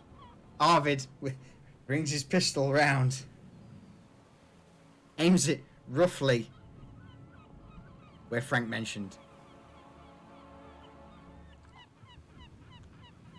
Down there. Put that thing down until I tell you. Oh, all right. And Arvid lowers his hand. Garvash. Perhaps that day, do we go out and fight him?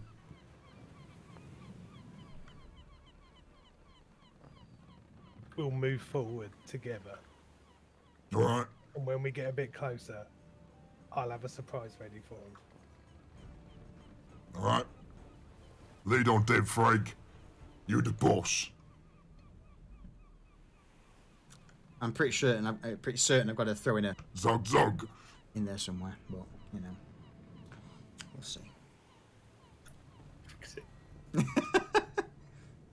So Arvid and Garvash move up alongside Frank. There you go, Sneeze. You got it.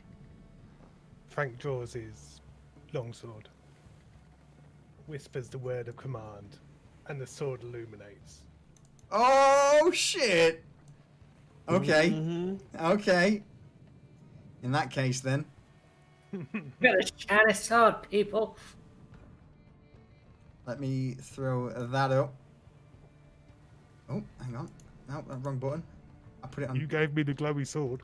I did. Absolutely. No, mate. No. I don't have a problem with that.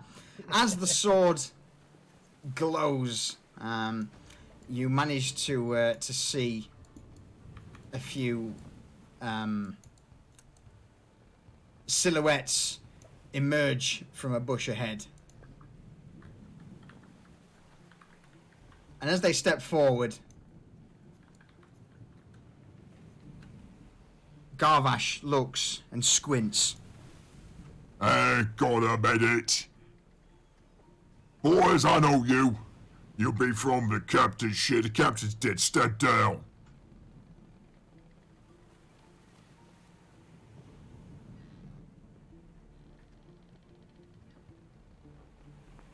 The three. Frank. Oh, sorry, go on. No. Go for it. Frank raises his voice and shouts to the two identified orcs to put up their weapons. You hear this sort of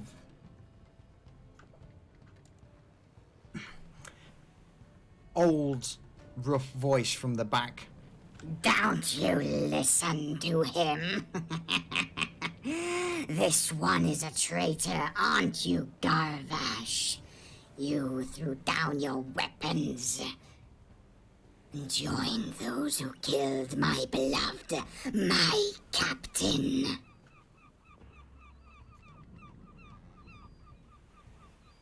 Frank replies with, I was the one that killed your captain.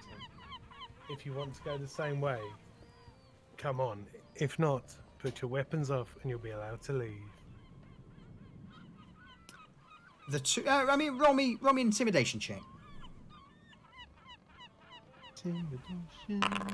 Oh, that's terrible. Oh no, the two orcs look towards Frank and grin widely. You know, one of them steps forward. This will be easy. Kill them while they're sleeping. Roll me initiative.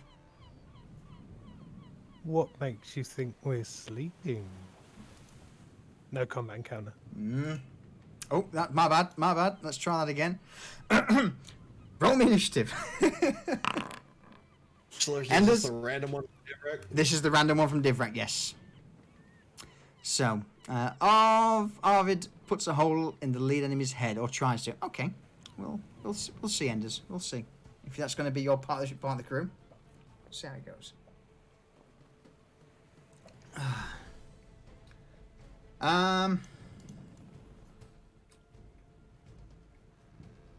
So, let me roll initiative for these guys.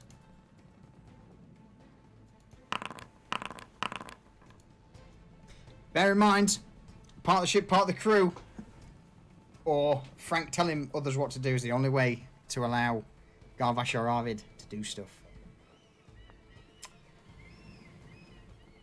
And as this exchange goes on, the female orc at the back steps forward, showing her face towards Frank. Well, now, perhaps we shall silence you before the rest. And with a slight twist of her hand,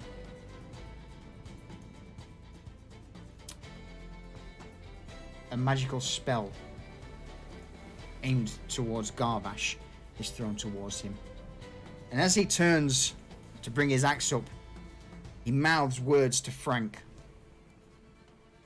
But no words come out. It seems as if he cannot speak. The other orc aside her charges forward between Frank and Garvash, bringing his great axe down on Frank. 21. That is enough. That is enough. Let me just quickly change that, because that's not going to show otherwise. 21. Okay, damage. 6 points of damage. 3 points of damage. 3. Okay. Frank, over to you. Okay, well, I'm just going to stomp forward.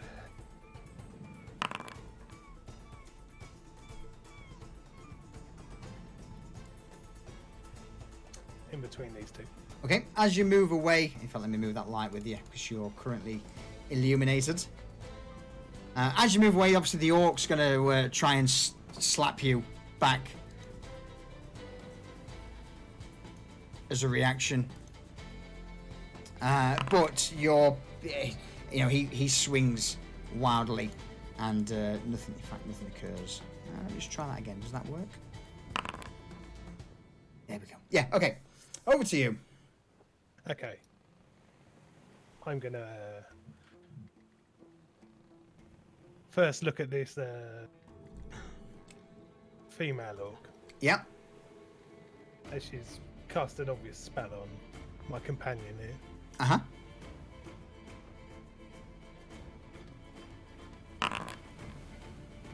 $15's enough. You managed to bring the sword down upon this orc sage. 5. Ooh. And while I'm doing that, I'm also going to chuck a divine smite in there. Oh, you dirty man. damage box doesn't come up. That's annoying. Just roll, whatever it is, man. 2d8.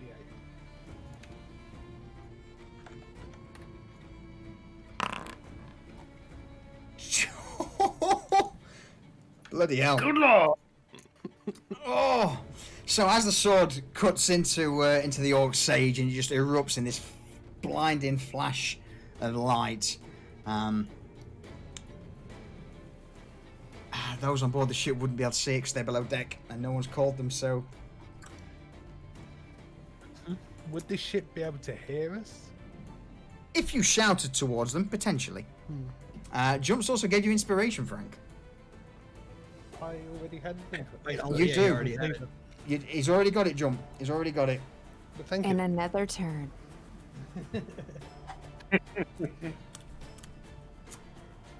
Okay.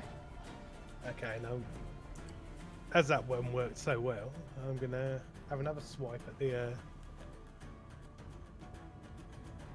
Don't think for a minute that you can bring us down for killing my beloved.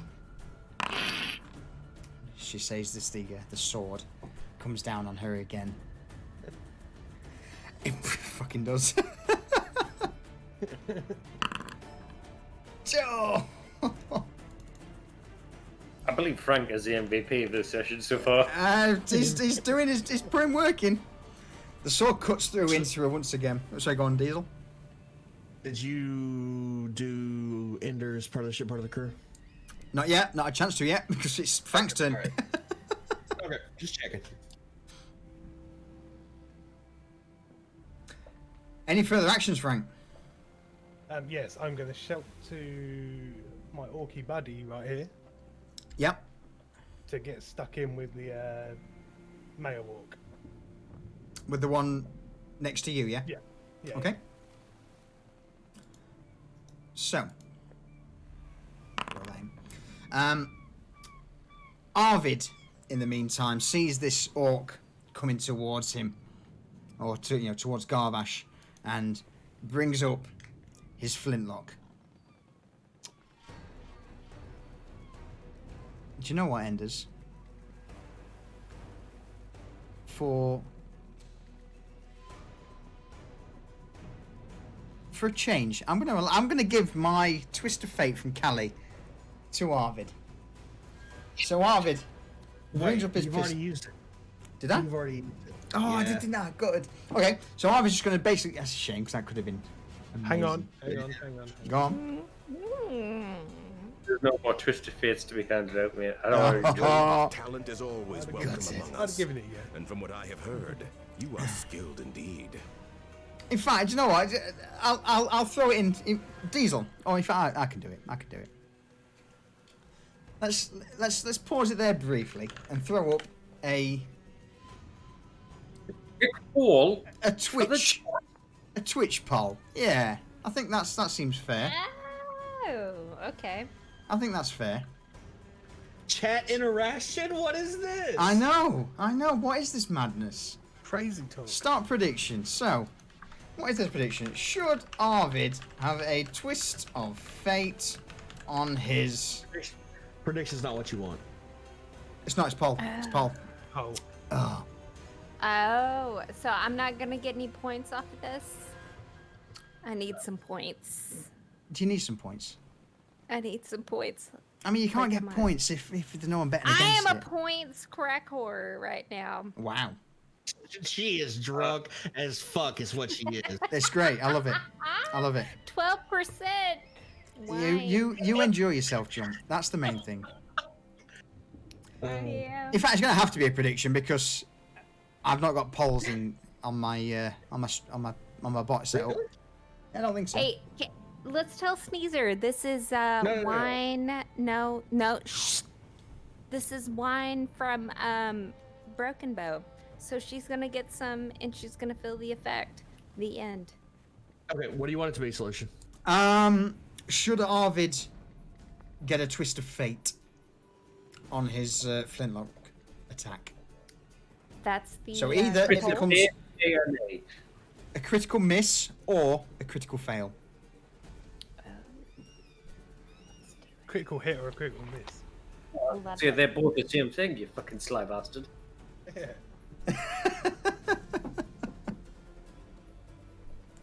There we go. Polls up. By the way, chat, you can vote extra for 10 biddies or 200 Fs given. I got some extra points. Let's do this. So normally, Ben, the Twist of Fate is channel points, but I believe both of them have been used or allocated this stream. I may have to increase that for future streams, to be honest with you, because it's been a while. Part of the crew. Twist of Otherwise, Oh, yeah, Twist of Fate. Yeah, otherwise, part of the ship, part of the crew is it allows you to, issue an order to NPCs. The NPC crew. Also limited. I think you should think about unlimited. You know what? I will. Let's sort that out. Can I be honest? Of course you can. Like, you guys, I could tell, and I know when I'm drunk because I gotta squint one eye to see the other eye. Right. Okay. Yeah. Yeah. I gotta squint one eye to see the other eye. And that's happening right now. Good. My In the game right like a eye is doing great, but the left eye is having to squint. So, mission accomplished with this fireside drinking session. Good. Okay. Right. Let's. Slug shot, I think, So go on. like, the poll's gonna run out, but it's 35-1 for yes. Yeah. Harvey should get a twist of fate on his Yeah. flintlock. Yeah. Okay. I've changed the Twist of Fates. I mean, 5 per stream. In fact, you know what? Yeah. No, 5. I think 5 is fair. Yeah, 5's fair. I kind of feel like since Moody said who the hell would vote no, that he Jero. voted no. No, it's going to be Jero because Jero does that. Because he has to be contrary. Oh, okay. I mean, No, Ale did. Oh, you fucking motherfucker. Wow. We see how it is, Ale. You know, we see- You know? I can see you guys with my right eye, not my left eye, but my right eye right now. Damn, Bridge with the 10 points to vote, and Enders with the 1,200 channel points to vote extra. Ender's just like, fucking, I have all my channel points. This is very critical feels, by the way, guys. So, this is... It shoots me in the ass. I'm gonna give somebody something. Hold on. Okay, go on. Blackbird. You're not going anywhere, you're just yelling. You're welcome. He's such a good writer. Part of the ship, part of the crew. All right. In fact...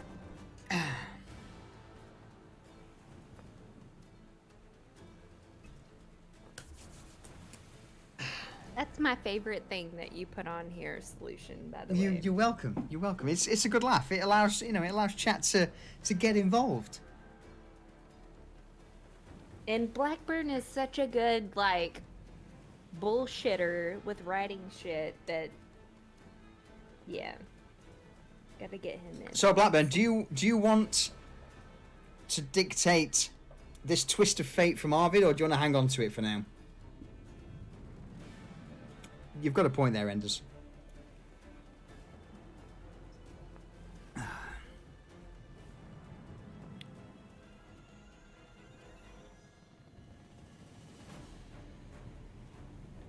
trying to see if he's paying attention right now. Texting him. Just go and shout at him. Right, Blackburn. Hold on. I'll mute it real quick. Blackburn, are you there? He's gonna hang on to it. Okay. Okay, he's listening. I just screamed at you. Okay, he's I hanging on to it. muted up, but I screamed at him. And he's like, what is her deal? Okay, so Arvid, there with his axe in one hand and his flintlock in the other. He sees. Let me roll a 1d3. Let me see who he targets. Okay, he's actually targeting the female orc next to Frank. So as Frank charges in with his glowing sword, Arvid draws his pistol and looks towards this thing. Don't you hurt my friend, bitch! He pulls the trigger. So I will do this so chat can see. /R 1d2. On a 1, it's a critical miss. On a 2, it's a critical hit.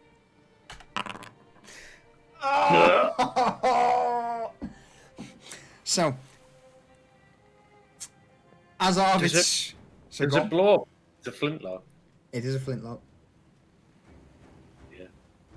As Arvid pulls the trigger on this flintlock, bear in mind, Arvid's never been really trained on the use of these things. He was given one, and I don't think he's ever actually shot it.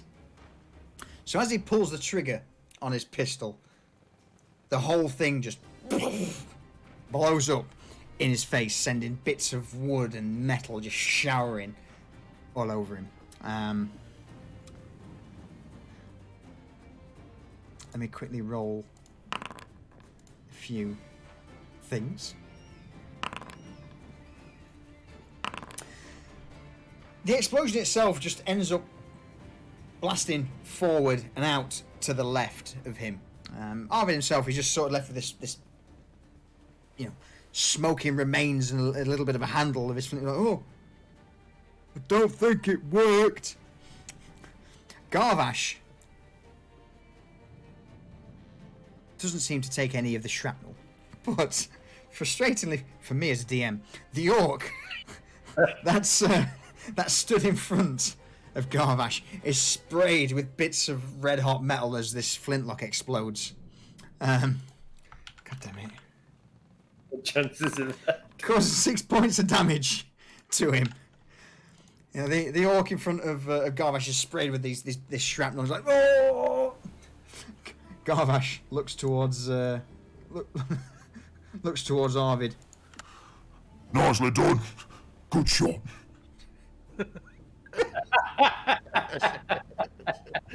So, solution. I don't want to. If you've already thought of this, Go on. but since you're drunk and we're all kind of drunk, I want to I'm good. make sure we're. Yeah. Okay. You. So there were 3 people in that tent. Where's that other person? No, there's 3 people in the other tent. Graydon, Osric, and Kazi. So Kazi went to the other tent to wake them up. Well, only 10 seconds she's- has passed, right? Exactly, only 10 seconds 12. have passed. So she's Really? 'Cause not. It feels like it's been like an hour. And question. Does the people on the ship No, we hear already this answered that. skirmish? No, No. because Okay. I wonder if a pistol did just because blow you up. all went to sleep on the ship. Damn it! Mhm. Pistol just blew up. Yeah. In fact, you know what? Savvy Paladin stayed awake. I will allow it. The pistol's just blown up, so roll those who are aboard the ship, roll me a perception check.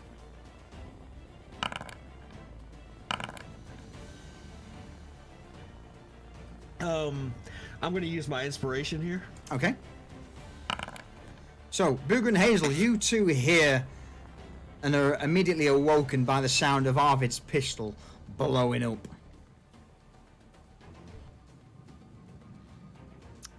Oh shit! I hear something. What the fuck? I was sleeping so good. Who is going to do this shit right now? Let's get it! As you poke your head and look outside, you see Frank's glowing sword in the distance just swaying away. I will let you move into the sort of radius of the campfire. And Okay. you can wake anyone else up who didn't hear it if you so wish. Booger. Booger's already fucking flying off the ship. Hazel, wake everybody up! Alright! I got Mitch! Hazel's gonna wake Mitch up. Okay? This fucking better be important. I swear to God and all of the gods. Mitch! What? Shut up! Mitch. Shit's going down on the beach right now. I swear to you. Get your ass up. I fucking kill a motherfucker. Swear to the gods. Booger, Mitch, Hazel. I know, Enders. Tell me about it. Roll initiative for me. We rush the beach. I am going to skip Hazel for this combat because her action was to wake the fuck up. Yep. And the orc next to the sage is going to try and beat Frank away from her. And as he brings his spear in, the spear just clatters against Frank's shield and skitters away. Solution. Do I need Yes. to move forward? No, you do nothing. You stay there. I stay on the ship. Oh no! Move next to Booger. To the Okay. next to the the sort of the outer reaches of the campfire. Okay.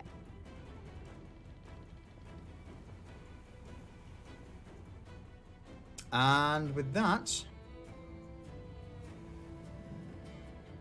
oh, they are sorry, Enders. Thank you. There we go. It goes to the sage herself and, reeling in pain from the wounds inflicted by Frank, she's actually going to risk diving away. Jump, you should be by Booger. I'm getting over there. So, He moved Frank, me. you get an attack of opportunity. Oh, lovely. Where is she? There she is. She's backed away. Yeah, I found her. Sorry. She's drunk. In real life. It's all good, drunk. Drunk? It's all good, jump. I think we all are. 12. Oof. It's just not enough. As she begins to run away, Frank's sword just misses her back by inches. Hi, drunk. I'm Ender. Oh. Okay. Seeing that Frank is the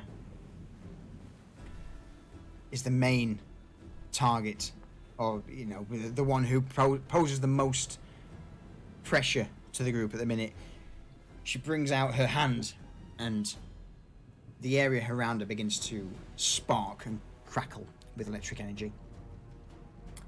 And she casts a spell towards Frank.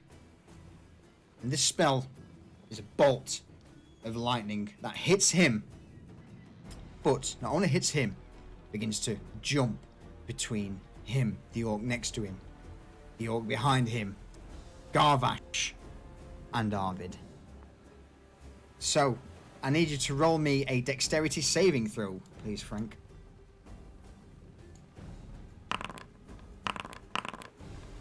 I'm going to use my inspiration then. Okay.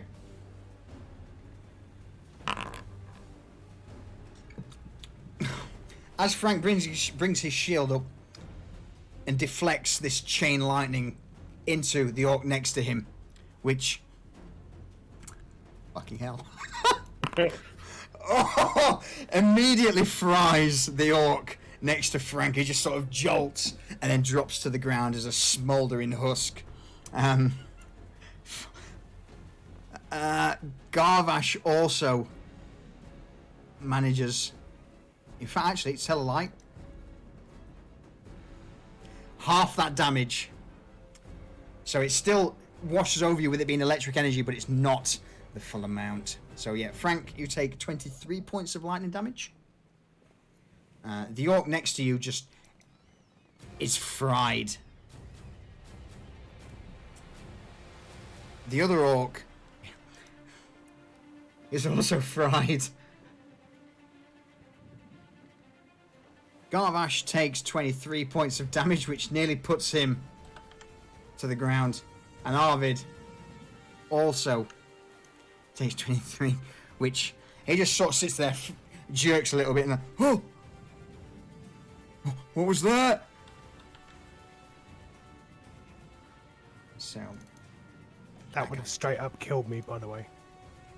Yeah. Yeah, that's unconscious near collapse, injured. Yeah. What do you want? Ooh. You're not Ooh, paying ooh. me to have a conversation. Original recipe extra crispy, Enders. Extra crispy. Machine Cookie, thank you for those bits, bud. I appreciate it.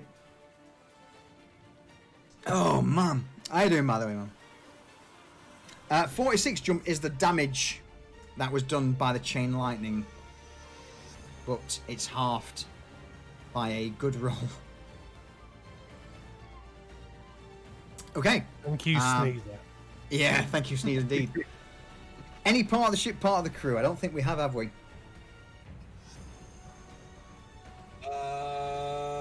So what we have left is the Spire party member. Yep. Mitch. Frank has another one now that he's used that one. Okay. I've got one, and then there is a part of the ship, part of the crew from Blackbird still out there. Okay.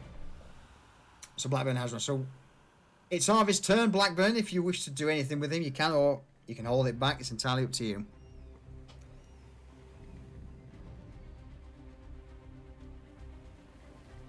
Give him a minute to think about it. I will text his ass. Well, we ain't got time for that. Let's keep Now, going. in that case, Oh, Mitch, over to you. Mitch a is still minute, on the ship, and because he's fucking knackered, and he's done nothing but work for like a week now, he's not even going to get off the ship. So he's going to wander over to a ballista. Okay. Okay. He's going to shoot at the Orcsy that's fired the lightning bolt. Due to the fact she's in the dark, you would be at disadvantage. Mitch doesn't care. He's going to use his inspiration. Because So he that wants puts to you go up back to bigger. bed. So that puts you at a normal roll. Okay. Under the Bridge has put a twist of fate on Mitch. So it's either Oh, 1d2, yeah? so it's either a hit or a miss. 1d2. 4 is like R. Oh! So as in fact, you know what? What happens, Mitch? Mitch just got like one eye open, like a pirate. He's like half asleep. He's like, fucking. He sees the lightning go off, and he's like, "That looks like an enemy," and just fires a bolt from a ballista in the general area. It just so happens that it fucking goes right through her face and pins it to a tree behind her. Just for argument's sake, just roll me 4d8.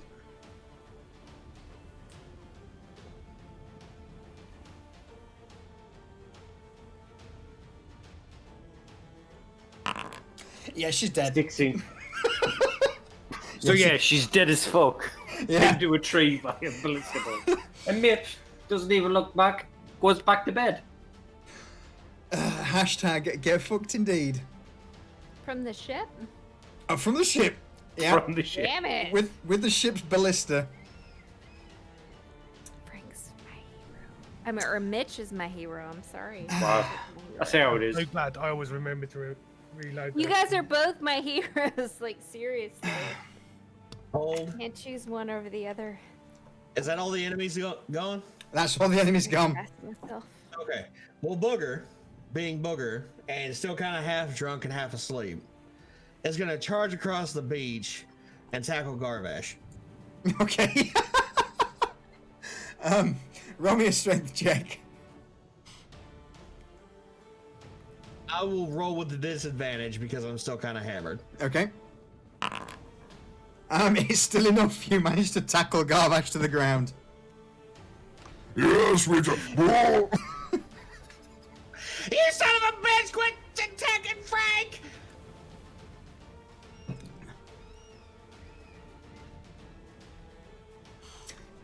Combat's And then over. I Start Frank swinging walks over. ineffectually at him. Bats Booger away. He's part of the crew, dickhead. Oh, what the fuck? Oh God! Listen, Garvash, I'm sorry. I'm a little fucked up. No. I mean, we haven't had an orc on the crew before. My bad. No, it's I lean down offer my hand to Garvash and help him to his feet. Garvash. Thank you, Frank. Hazel takes the opportunity that everyone is a little focused on the battle at hand. Here we go. Here we go.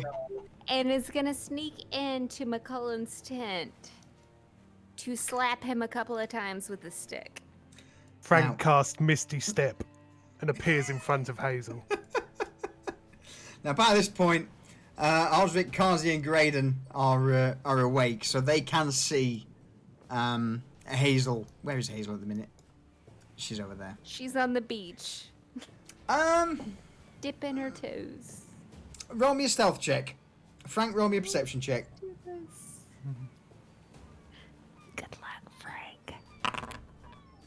Fucking hell. This is what I'm good at, Frank.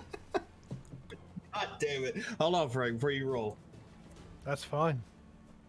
Do not inspire him, you bitch. Frank already has inspiration. That's all right. You gave me inspiration. Fuck!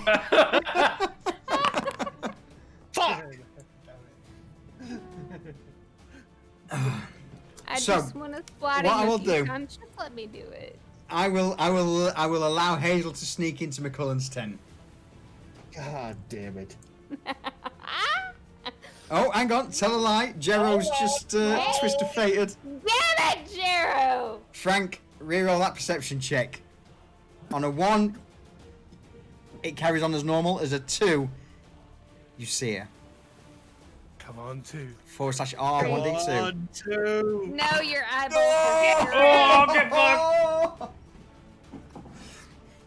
So, as Hazel slips into the tent, Frank, you notice at the last minute as you're pulling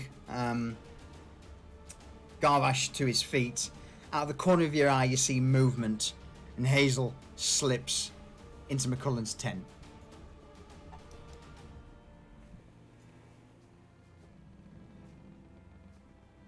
What do you do? Misty Step. Frank, you let it happen. I just Frank. pick her up by the scruff of the neck and walk out with her. And drop her Hazel. unceremoniously on the ground by the fire. Hazel is fighting every sense of the way. She has become sober, but is wanting McCullen to suffer. There's no way you sober up that fast. Well, I mean, to a point. Like, I know what's going on, but I know what I want to do at the same time, and I want to make him bleed.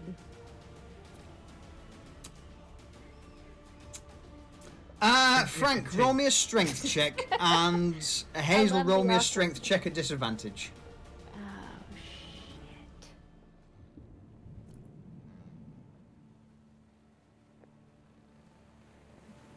It's under saves, isn't it? Check. Checks. Good roll. Fred, taste my disadvantage right there. As Frank drops Hazel to the ground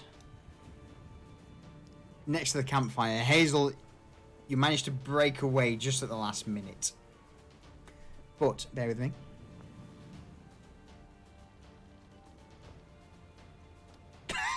Fuck's sake. As this is happening, So in depth.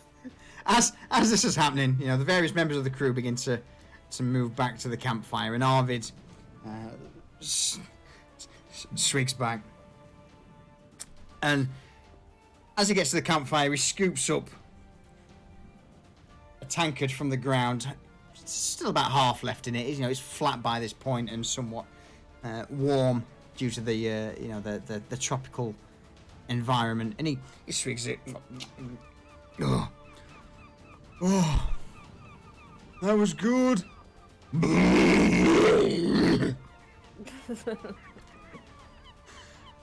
As this belch echoes out across the beach, he falls back into the sand and passes out. Garvash looks at Arvid. I'll give you a 9 out of 10 for that one. That was good. And then Garvid. That's what. And Garvash also slams face first into the sand. 44 psychic damage, Jesus.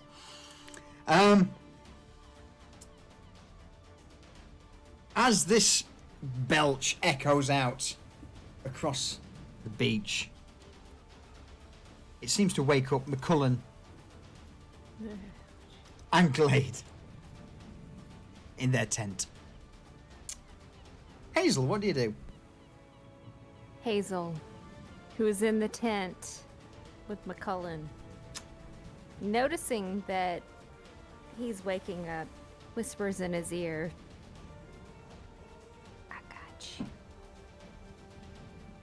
And if your shit starts infecting me, I will kill you.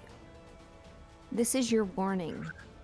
Because I will sneak in here and I will jab you until you are dead. Do you hear me, McCullen? McCullen, only having roughly an hour or two's sleep, squints towards Hazel.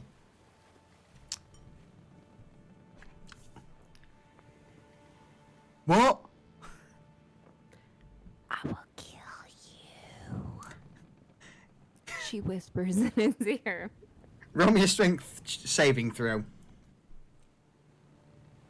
I just need to comment, Jump, Go that on. you are the worst threatener / seducer on the fucking planet. Is it sexy / threatening No. at the same time? No, I'm trying to no, cover all no. bases. It's just awkward. It's horrible. Glade, It's because people don't know what the hell to do. Glade, So so they're she, like, she looks "Oh, at Hazel, and Glade's like, just go to bed. Just go to bed, dear.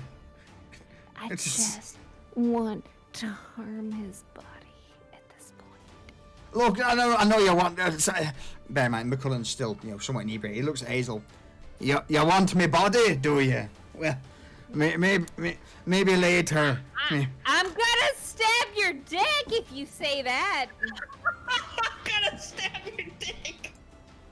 No, I want to kill you. That's the message that I'm trying to get across. Not that I want your body. What the? I Roll me a mean, de- I don't even know. Roll me a dexterity saving throw, Jump. Oh my god. Yes, let's do this right now.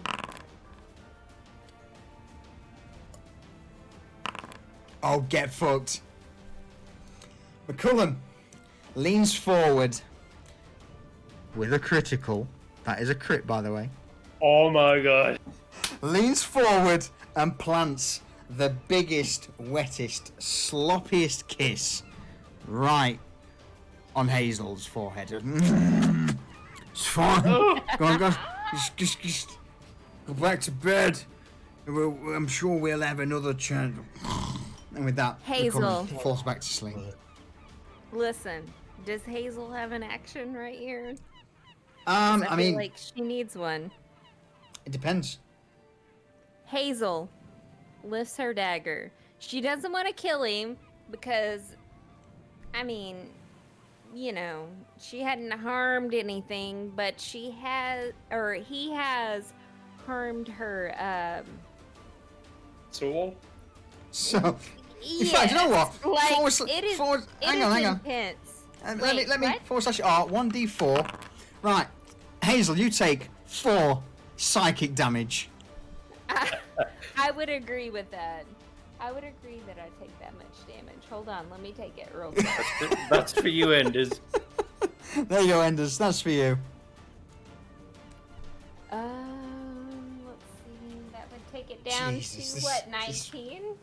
Okay. Yep. All right. So she takes that and she's like, "What the fuck?" Okay. So like psychologically, she is reeling right now, and she's confused.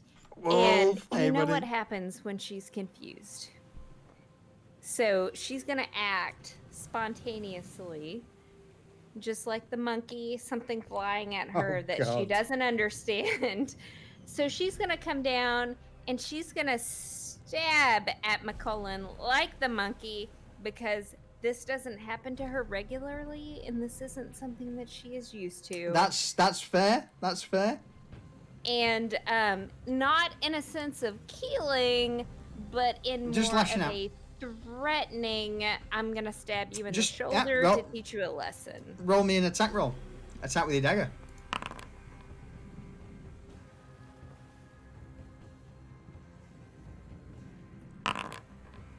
11.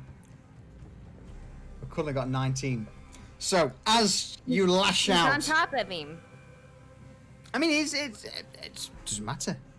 As you slash out towards him, McCullen's already leaning back and laying down, passed out, and the knife just cuts through, and then it cuts like most of his beard off at the bottom, just sending all pretty much. He's now got a really short beard as he falls back into his sack, and by this point, I would imagine Glade and Frank would have something to say about this. Oh yeah. Frank stomped over. Out of the tent, little girl. Frank, he tried to touch me. Out of the tent.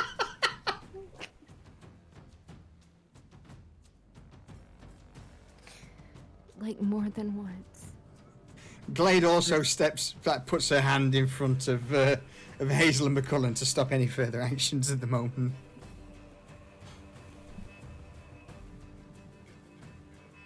This ends now.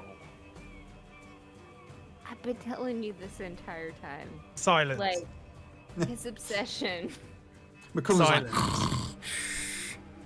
Out of a tent. Now. Hazel will back away. She's afraid of Frank's long sword. and with that, and the drama of the evening over, a few members like Graydon, Kazi, and Osric, who are now put on watch, they begin to patrol the outer reaches of the camp, which allows the rest of you some respite. I will give you all a short rest due to the adrenaline-fueled evening and the interruption. No, I'm smashed. Another short rest. What we got? And back to bed. Hey, do I need to put like something other than the short rest in there since I kind of took 5 damage from whatever I did? You can use as many hit dice as you want. You got 5, right? Yes. And while you're doing that, once again, Tiny Bladder kicked in, so I'll be right back.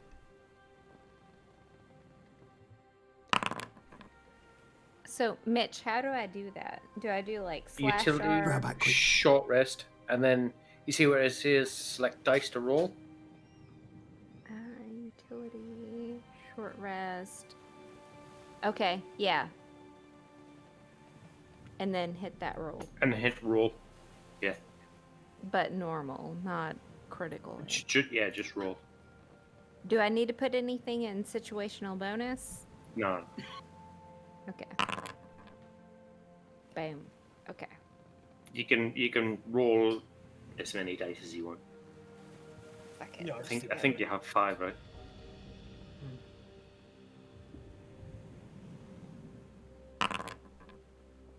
Alright, I should be good then.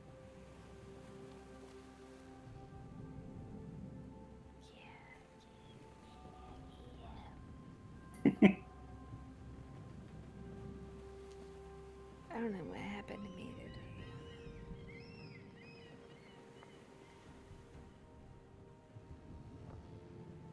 Be right back.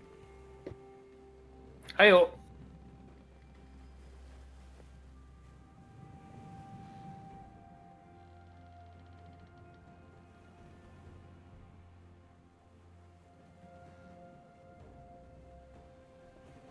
I'm back. Welcome back. Thank you. Welcome back.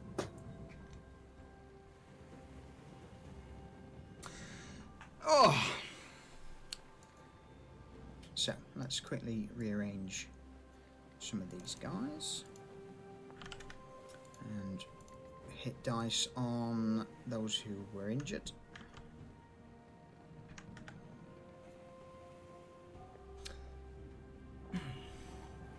Oh, some good rolls on those hit dice. Oh man. Fit again. Okay. As the sun begins to rise above the horizon and scatters the darkness, there's a sense of calm across the camp.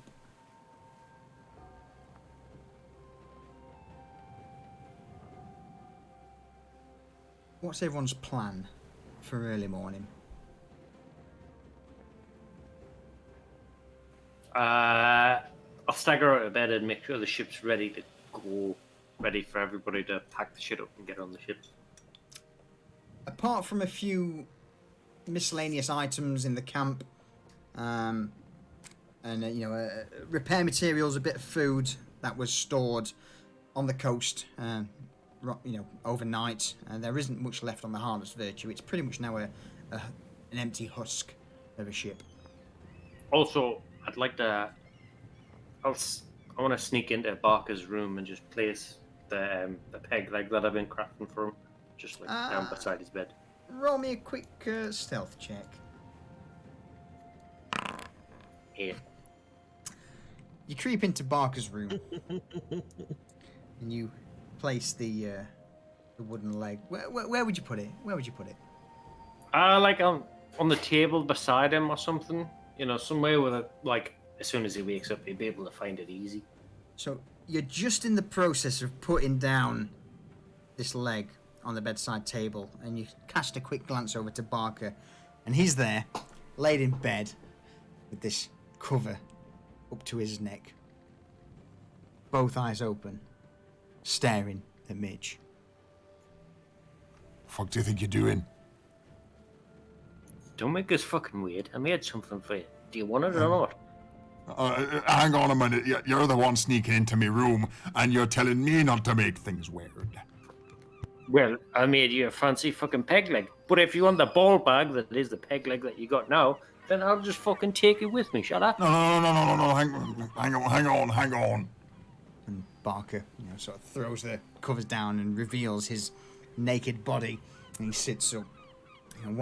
His left leg a stump, and swaying in the wind as such. The whole thing just down. All right, sure. What you got for me? First of all, pants. By the gods and all that is holy, pants. Man doesn't need pants. Look, show me what you got. And Barker, stands out of bed, stretches wide, giving Mitch full view of the whole package. Well, Balls that's and all? Oh, the whole thing just swinging in the breeze. That's unimpressive. Yeah. Peg leg. Oh, that's all right. Thank you. All right. And Try it on. Scoots down to the edge of his bed, sticks the leg on, and begins to strap it on. Tell me if it needs adjusting. I can shorten it and adjust the straps and shit. Barker stands with this peg leg and taps it a few times on the floor. No. Yeah, I think. Hang on. And he begins to walk around his room in a bit of a circle. No, it seems to be. Oh, absolutely, Blackburn. Absolutely. It seems to be absolutely fine. Aye. Why do you have so much back hair? That's weird. Although a man can't help being, this is me. Some of the lasses seem to like the hair. Right, it gives them something to play with. Shit. I like chest hair. Oh, but he's certainly got some. If you were in the room, at the minute it just seems to be Barker and Mitch with potential of Blackburn chiming in at the minute. So I'm gonna hang fire and see what comes up, because this could be entertaining. Is it? Because I will grant that to Blackburn right now. It's not your choice. Yeah, it is. No, it's Hold not. on. Sorry. Right now, hold on. He already has a part of the crew. He hasn't used. Calm down. He's already got one. It's all good. Don't you worry, Joe. He's got another. Hold on. There is no others to give. Oh, there is actually. Damn. I just proved all you bitches wrong. I mean, I could just refund your points. And Okay. You So it's for future reference. Okay, so Barker being, he struts around the captain's cabin and taps his leg on the floor a few times. Aye, that seems to be, more than enough. I appreciate it, Mitch. Thank you. I built 2 flintlocks into that thing. Oh? See. All right. How does one activate the damn things? Barker There's a look down at his leg. there's a like a lever on the back near the, I don't know, like your knee armpit. Is that a thing? Knee armpit. What? Your knee And pit. As Barker brings, fuck's sake, as Barker brings this knee up and stretches out in a bit of a like a kick, one of the flintlocks goes off, smashing a hole into the side of the into the wall. Oh, I hope no one was on the other side of that. Oops. Nah, I think we might have to adjust the sensitivity of that. That wasn't supposed to go off. Aye, that one was a little. Is her gone? Mitch! Do we need to patch that hole? Not right now. It's all right. I'm still a little drunk from last night. Still on the beach too. The fruit? She is on the beach. No, the beach, not the peach. I heard peach. I'm sorry. God damn. I will move you onto the ship, John. I will move you onto the ship. There you go. She's sporadic and she moves wherever and wherever the conversation is happening. Yeah. And if you need me to patch a hole, I will do it. No, it's tiny. It's like it's a teeny tiny hole. Yeah. I'll Barker smudge it up emerges. with some mud. Barker emerges from the cabin and looks around the ship. Oh, it's not the virtue, but I guess it'll do. Just be a bit bigger. I mean, it's got loads of cargo room, plenty of room for beds. Hey, all the officers got their own room. You, Delilah, got your own room. You got a fucking you got a map room and everything. We have we have a kitchen and a surgery, but no medic and no. All right. Well, look. All right. This be the plan then. Start getting everything aboard this fucking shithole of a ship. I mean, look at the ship. It's. Barker begins to motion around the ship and then points to the Harlot's Virtue. The Virtue was a nice vessel, and then we get this thing that's pretty much held together with bits of fucking rope and.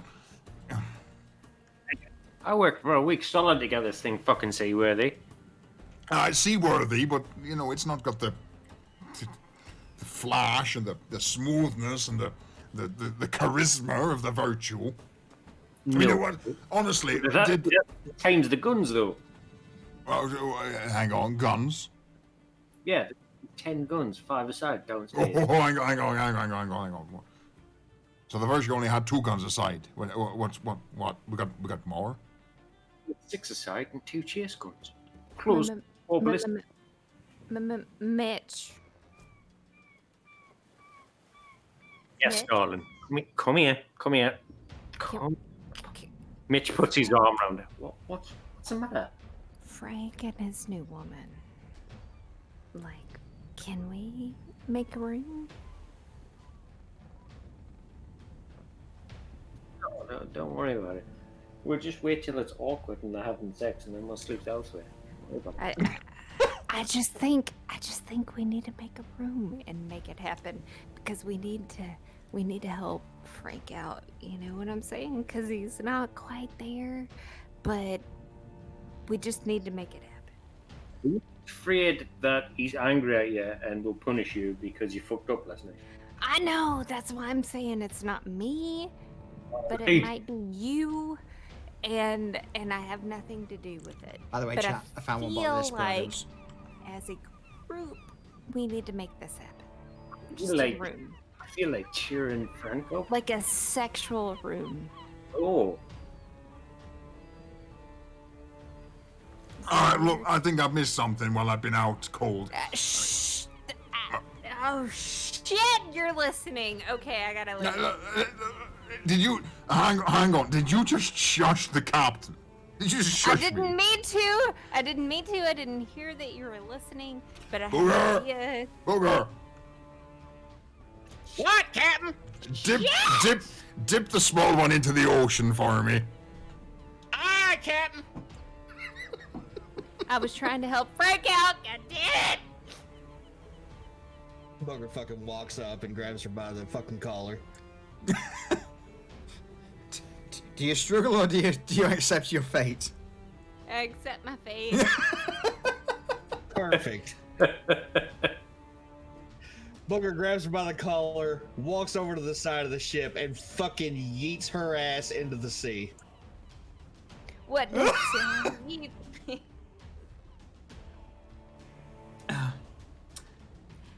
I try to display my opinion secretively, but yet informatively. As Booger yeets her ass into the sea, he screams at her, "God damn it, sober up, bitch!"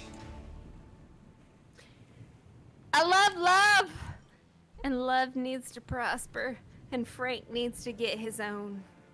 No, you're in the ocean now. No talking. While all this is going on, Go on. Frank has taken Garvash and McCullen to one side. Uh-huh.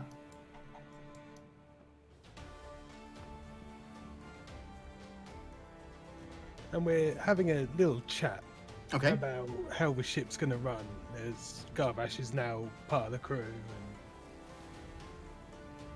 in the event of boarding action, he's going to expect Garvash and McCullen to be there to repel any boarders and be the first into the fight, because Garvash is obviously going to be handy in a fight. And McCullen headshot him, motherfucker. yeah, and we're trying to bring McCullen more into the crew. And I want McCullen and Garvash to be the master blaster of The master plan. Yeah, don't you worry about it, Frank. Me and the dwarf here will abide by your words. McCullen nods enthusiastically. I don't you worry, we'll be absolutely fine. You know, and in spite of our little differences to start with, I'm pretty certain that me and Garvash here will, you know, we'll do ye proud, Frank. We'll do you proud. good. I'm trusting you both to be on my shoulder whenever there's a problem. Garvash thumps a fist to his chest. Don't you worry. I'll be there. Welcome to the crew, Garvash.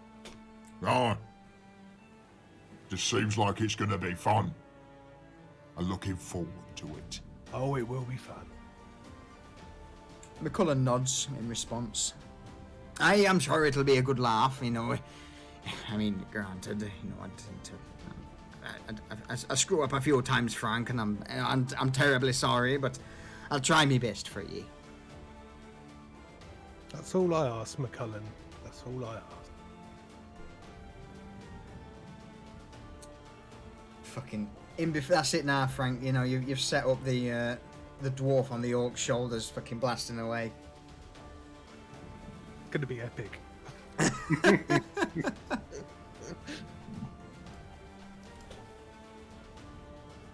Okay. As this is going on, Arvid has made his way back onto the Hydrophus, and he sort of steps up to the crew and looks around. I like the new ship, Mitch. It's good. You've done good work.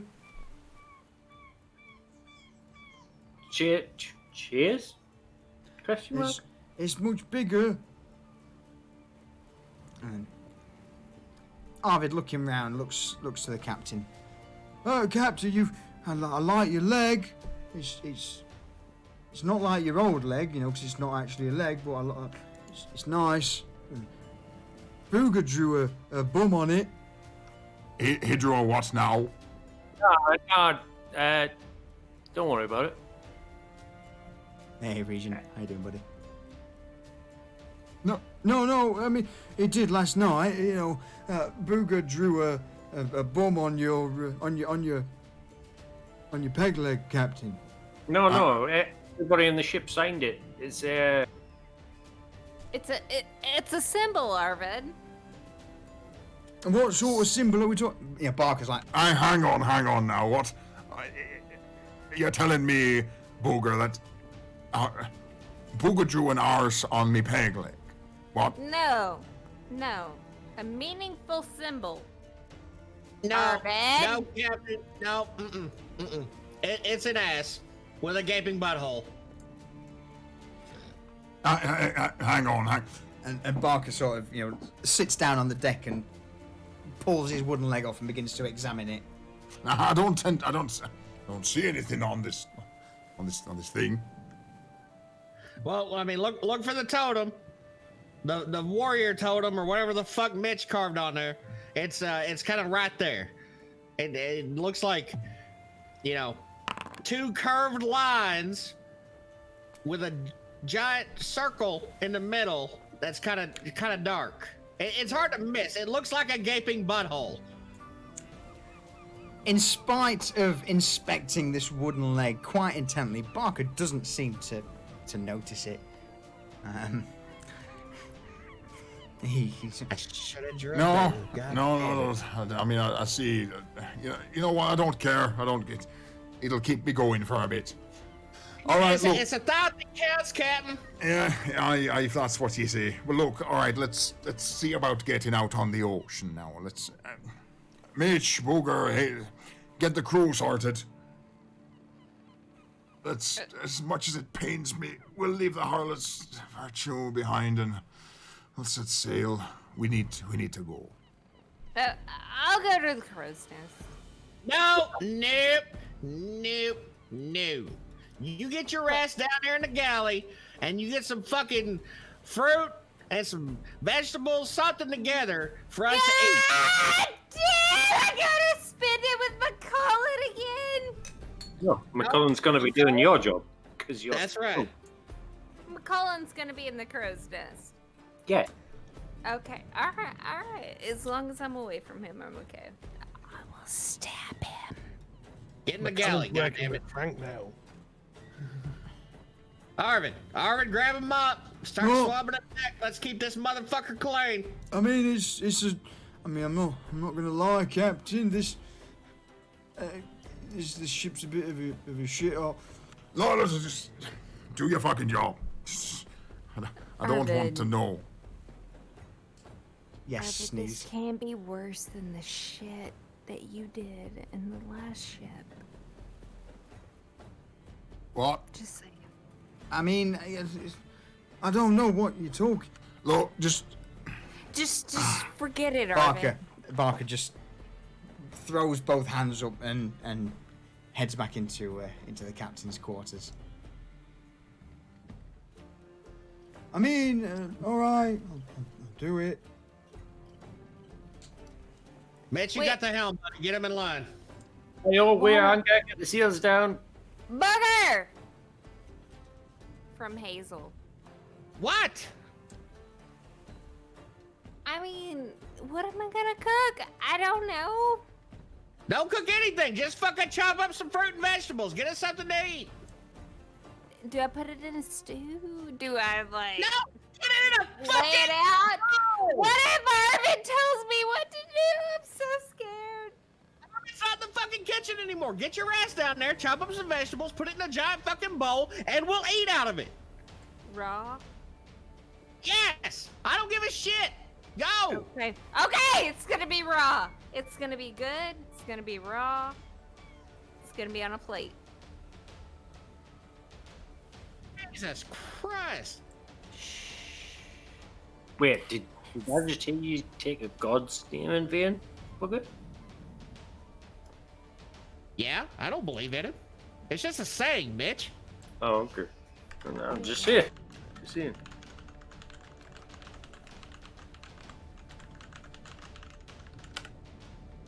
Solution, you lost control of this crew.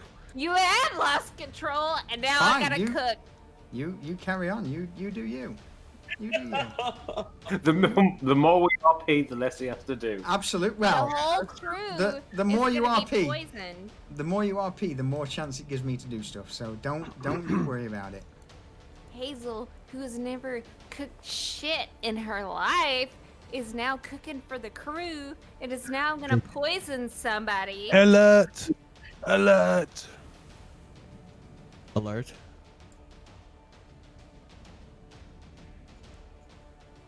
You begin to hear multiple cries from the beach from various crew members. Are we leaving without them? Solution. I'm not leaving. Who's on the beach? No. I need somebody to micromanage, so please give me some kitchen crew members. To the undergrowth. Frank, Running the ship in this, can they? you begin to see multiple forms emerging from the undergrowth.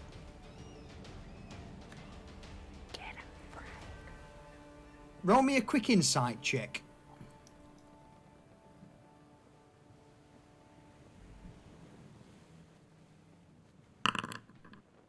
Yeah, these seem to be the undead that you fought before in the tomb, in the tomb, sorry. And there seems to be an increasing amount of them, slowly making their way out of the undergrowth. Back to the ship. I'll cover our retreat. Glade chimes in. All right, well, do you not want assistance, Frank? There seems to be quite a few of them. I won't be far behind you, and you can cover me with your rifle from the ship. All right. And Glade is his love interest, correct? From what you assume, potentially, yeah. Okay. I'm gonna need you all to, or Frank, roll me initiative. Frank or everyone? Actually, I'm gonna need everyone to roll me initiative.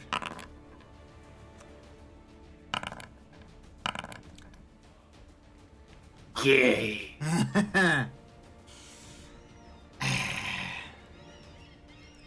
Mitch, over to you. Well, I hear Frank call this down too. Why have But they? I'm. What's up? Sorry, carry on. Just.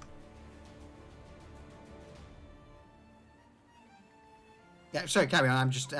It's come up with the wrong name for stuff. That's all. But never mind. Is everything like packed back up on the ship? No, yeah. No. No. No. There's still a fair few resources, crates of food, crates of ammunition on shore.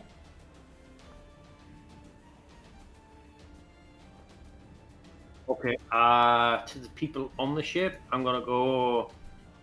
Stat two. Everybody, man a ballista. Get your rifles out. Get your pistols out. Support the guys that are retreating back to the ship.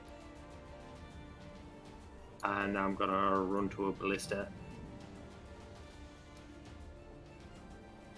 Okay. This one on the left. Load it and fire it. Roll me a quick perception check.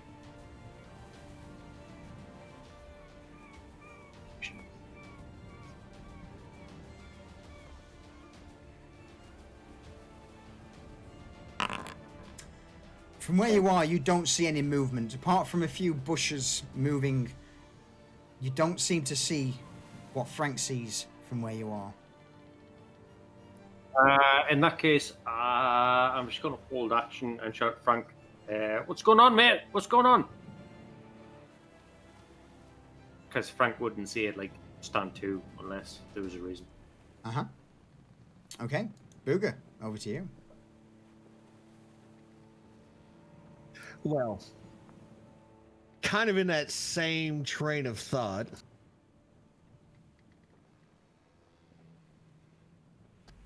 Booger hears Frank yell the alert and already ramped up from fucking Hazel talking back at him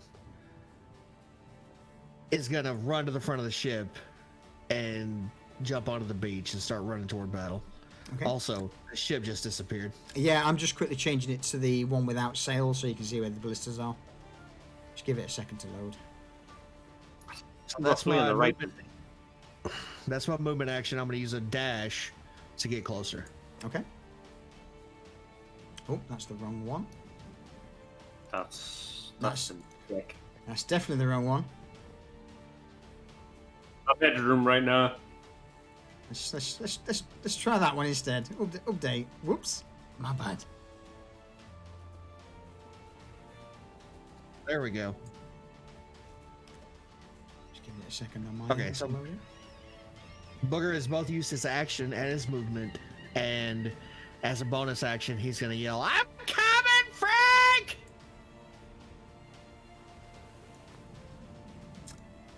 Hazel, And then I'm done. over to you. Well, Hazel, he was on the ship. Here's Booger, who is going to be the savior of what is going on. Feels like she needs to kind of be in the action since Frank is kind of the medium between all of this. Decides to jump in action as well. Okay. I've got like twice your movement speed jump, by the way. What? You got twice it? I can go 40 paces per movement. Yeah, but I mean, I can't use skirmisher, but I can use something else that's like 50 feet, which Yeah, you can is like use disengage. as a bonus action. Yeah. So I can get up on the shore right here. So I'm gonna do that. To try to see what's going on. I mean, I'm not too concerned about McCullum, but I also want to be in the action at the same time so that I can say, what happened to McCullum? Where are you? I've completely lost you. He's I'm just on on the the shore. side. not far I'm behind. on the shore, on the rocky shore. Oh yeah, I see you. Yeah, see. and I say, Booger, let's go. Frank, you've been given inspiration if you haven't got it. Thank you. Nobody likes the monkey. It's animal killer. Okay, I am going to start by casting Find Steed. Okay. So as you begin to mutter the incantation, a flash of light appears beside you. and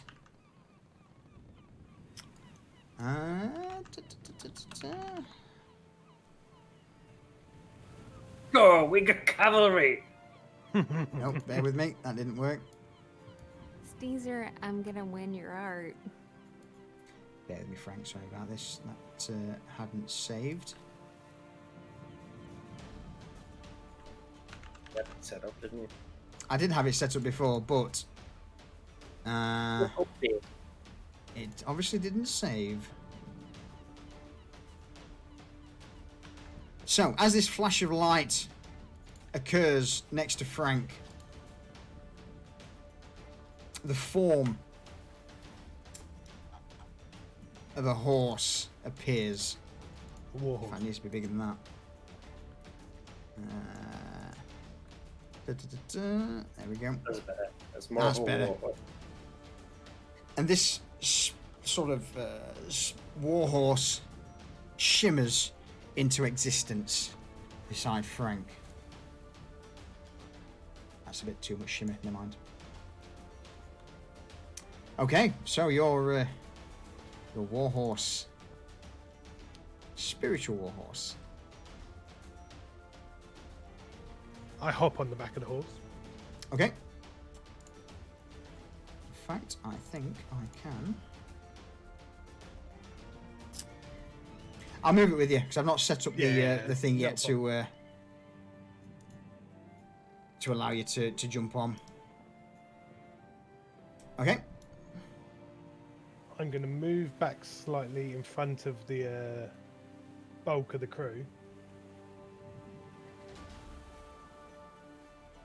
Yeah.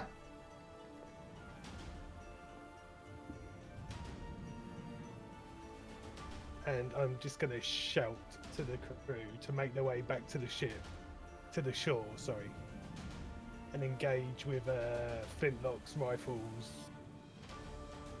and cover everyone's escape. Okay. So as that occurs, then, as you shout out to the rest of the crew, they all begin to fall back.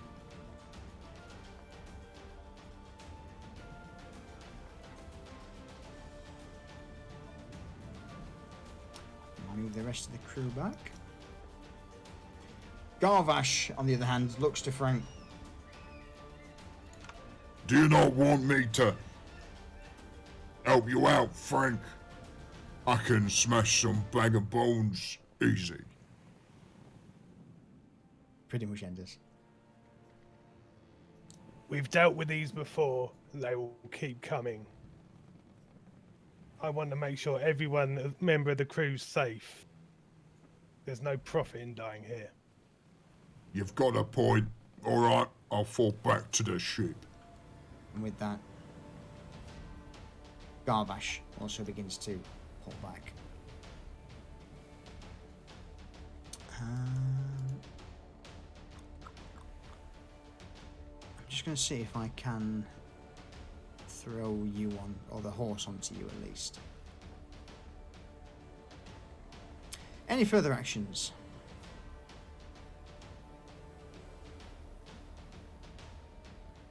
Not at this time.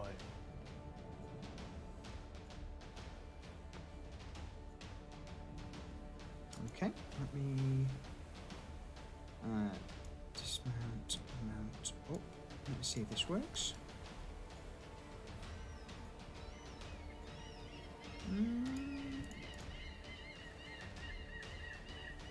See if you can move yourself. Can't move okay. at all now. Yeah, bear with me. Fucked it up. No, there's a horse on top of me. It's all gone wrong.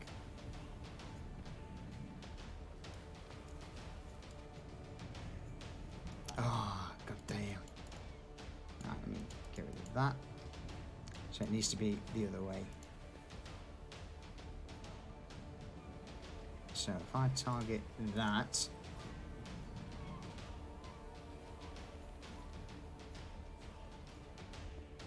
No, all right. Well, we'll leave it for another time rather than me trying to faff with it. Everyone knows I'm on a horse. That's Yeah. good enough. Right, just bear with me while I try and fix that. In fact, you know what? Fuck it.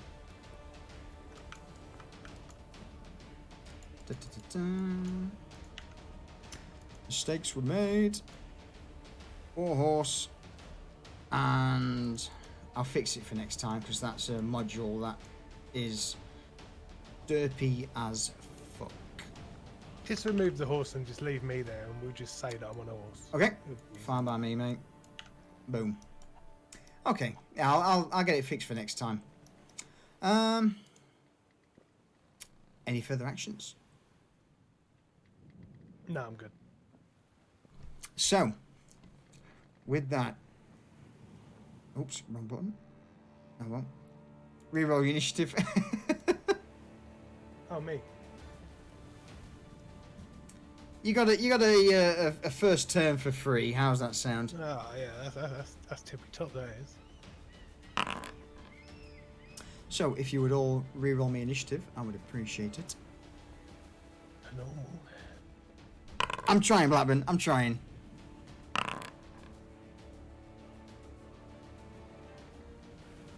So.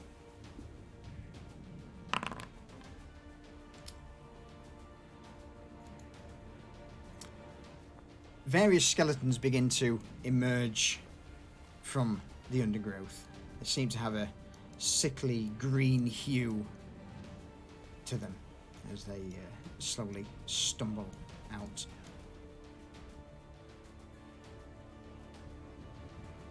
I'm sorry, I went to loot. Do I need to roll initiative again? Yeah, just roll initiative for me. Okay. One of the skeletons begins to charge towards Frank. I was holding reaction. Do I see this? You do indeed see this now. Or can I let loose a ball? Absolutely. Dexterity check +3, I believe. Dexterity. 6. 6. So as the bolt's let loose, it impacts into the dirt and sticks there. The first shot missing the skeleton as it charges towards Frank. Awesome. Booger. Over to you. Well, even though everybody's retreating back to the ship, Booger is still going to go back up Frank. Okay. So he moves 40 feet, and then he dashes another until he's next to Frank. Yep. Yep. And then he's going to get ready for combat and just say, I got you, Frank. I'm here with you, brother. And that's the end of my turn. I can't do anymore.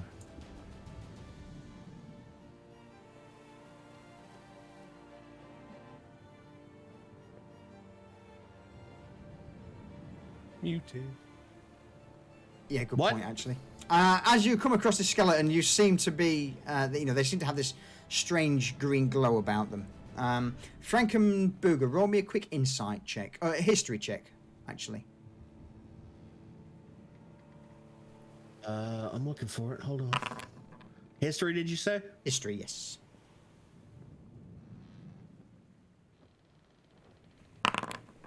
$17. So, various tales on the ocean that would be something that you're privy to seem to suggest that these are potentially minions of the Revenant that you faced down in the tomb. And due to the fact that they're the Revenant's minions, straight up dealing with them may be problematic. To the point where actually putting them down permanently while they're on land may be an issue.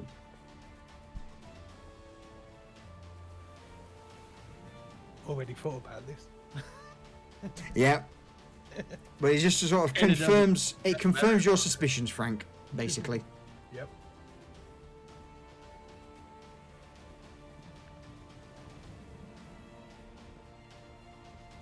Is that you done, Booger? Yeah, that's me done. Okay, Frank, over to you. Okay.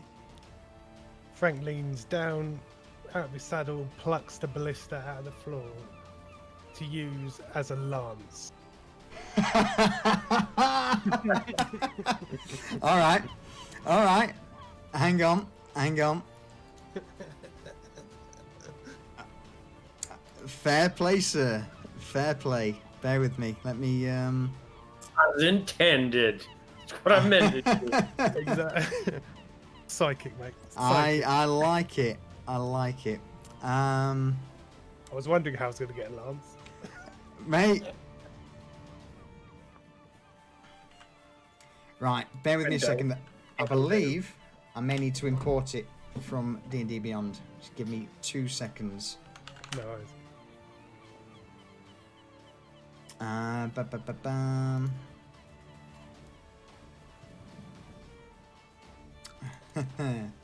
Smart. I like it, man. Import. Imported. Alright, let me throw that into your inventory quick. Where would it be?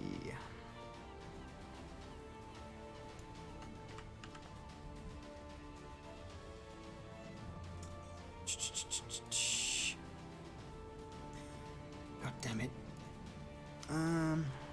Items. There we go. Okay, you should have Lance in your inventory. Yep. If I just equip it for you. You've done it. I've just Okay. equipped it. Cool. Go for it. Okay, I'm good. As we've got an ugly in front of us, Yeah. I'm going to have a poke with a lance. Okay.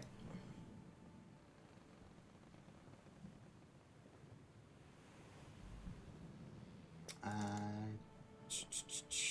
may need to edit that. Did that not work? Yeah, you got it? Yeah. 9 is actually enough to hit it. Cool. These things are pretty not so much slow, but they don't seem to avoid the incoming attack. Smells like chaff. 6. So as the lance pierces into the bones and you rag the lance away, various bones are splintered out and scatter, but the form of this cursed skeleton seems to remain. Like a greenish glow from where the rib was is still there. So the I'm lance going to itself divine doesn't smite seem to through damage. the lance. Okay. And these are undead, so I get an extra D8. Uh-huh. So as the various ribs shatter, it doesn't seem to hinder this skeletal form at all. But as this radiant flash echoes out, there is a response. And that does indeed damage this creature. It lets out a hiss, sort of.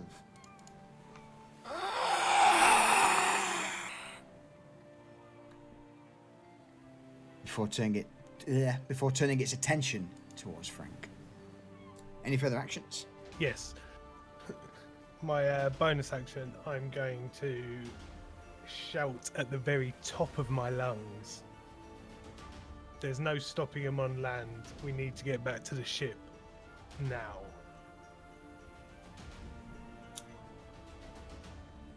Okay. Mitch, over to you.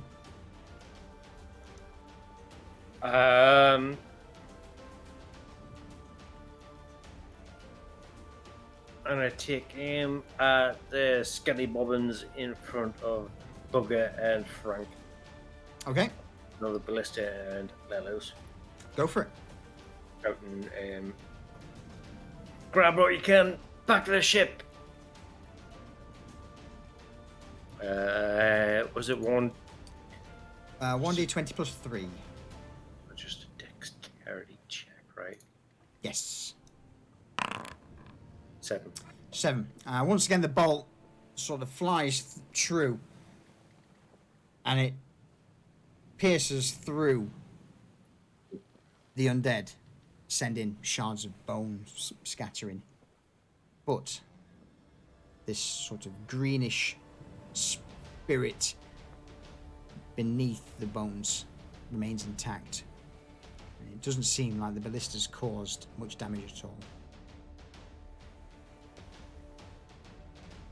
And as a bonus action, I'm going to be lay down a volley of fire, fall back to the ship, get to the longboats. Let's go!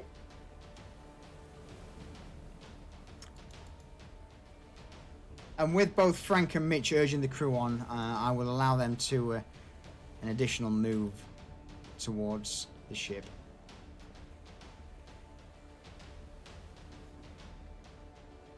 Uh, 30 feet. Okay. Any further actions? I don't think I can do anything as a... So, no. So, I'm good there. Okay. Hazel, over to you. Hazel is gonna heed the warning and go back onto the ship. Yeah? Yes. See if I can find her. She is... If I want me to move her out for you into somewhere you can see. There you go. Yep. Wait, where is she? To the left of the ship. Uh-huh.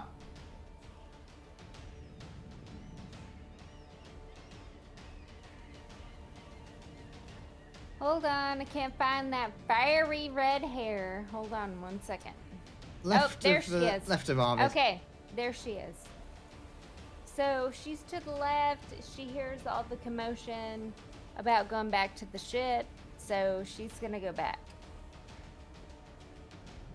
Near Arvid.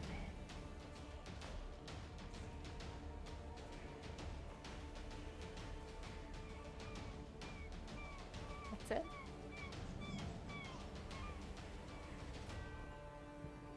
Okay. So, as Hazel climbs aboard the ship, have you any further actions? No, she's waiting for everyone else to get onto the ship to determine what she needs to do. Okay. So, Frank Booger, you begin to notice more forms emerge. My God. From the undergrowth. Run, bugger, I'll cover you. The figure in front of Frank and Booger swings out towards Booger. Its jaws chattering away in vicious mockery. 16? Oh, that's easily enough. Okay. 7 points of damage. Roll me a a Constitution saving throw, please. Okay.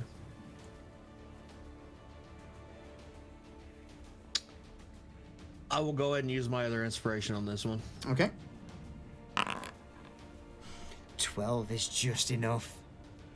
Just enough. You bastard. As the sword cuts through Booger's flesh, various spiritual energies just scatter away and miss Booger. You get the impression this is not something you really want to be hit with. A chill runs down your spine.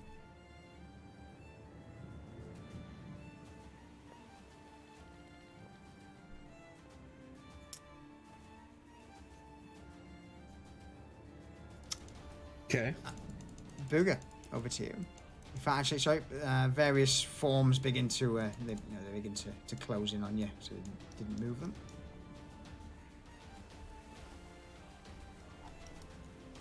Quickly move these guys in. Okay, over to you, Booger. Well, hearing Frank's cry and seeing the army of the damned in front of him, Booger is going to heed Frank's warning for once and disengage. Okay. Back to here, and then is my, I guess, movement action, since that was probably my action. I'm just going to run toward the ship. Okay.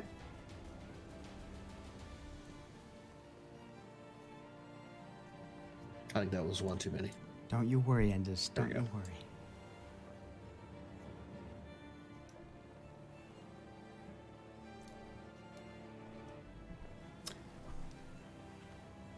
worry. Okie dokie. Oh, okay. That's how that thing works. What's that? The fucking turning you around thing. I see now. How it Yeah, works. you got it. Yeah, it's good, eh? Yeah, that's cool. That's it. I'm gonna try to rally the crew and tell them to hurry the fuck up onto the ship and yell at Frank to get his ass back on. I will allow the crew to move an extra 15 feet with your motivation.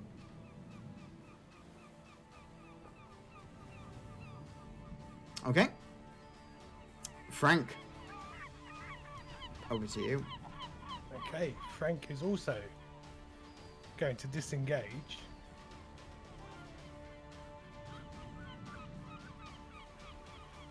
And then dash.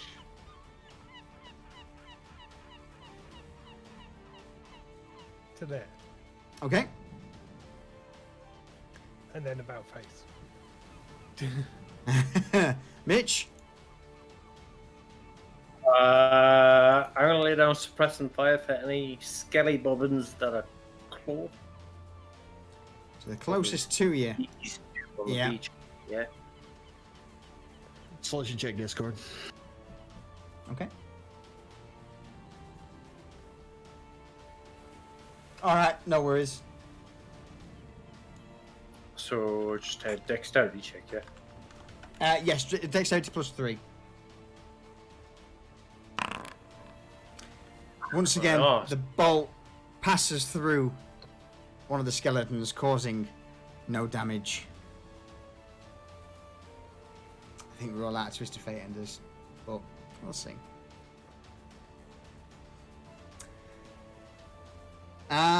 Hazel is currently indisposed. So, with that, She's scared of undead things. She's yes, Hazel sort of scurries below deck for reasons.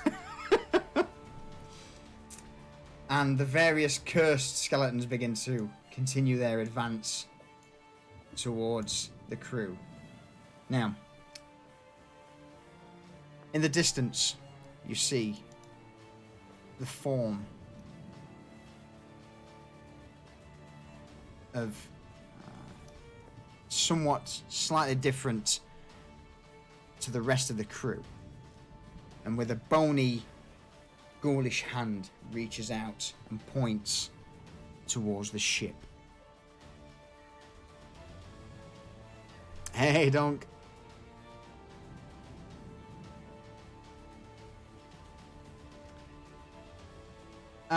Roll me...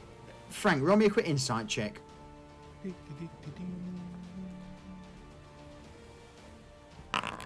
Boom. You immediately get the impression as it points its finger, it's this elongated, withered finger towards you, and with its dead cold eyes, you get the impression that this freshly risen corpse is the Revenant that you faced before of the previous pirate captain. Frank bellows. It's the Revenant from the dungeon. We can't fight this here. Run. Don't wait for me, just go. The rest of the crew begin to full sprint head towards the Hydrophus, climbing up the rigging and jump on board the ship. Booger, over to you. Well, Booger's gonna keep on keeping on and try to get his big ass back onto the ship. Good man. So I would imagine you easily manage to make your way to the base of the ship. Bear in mind, these undead are somewhat slow. They're not... each step they take across the sand seems to be laboured, and each slow footing just... Words. I've had a bit to drink. I apologise. English is not my strong suit at the moment. So each step they take seems to be somewhat laboured, and it takes them a while to cross the beach towards you while on land. There we go.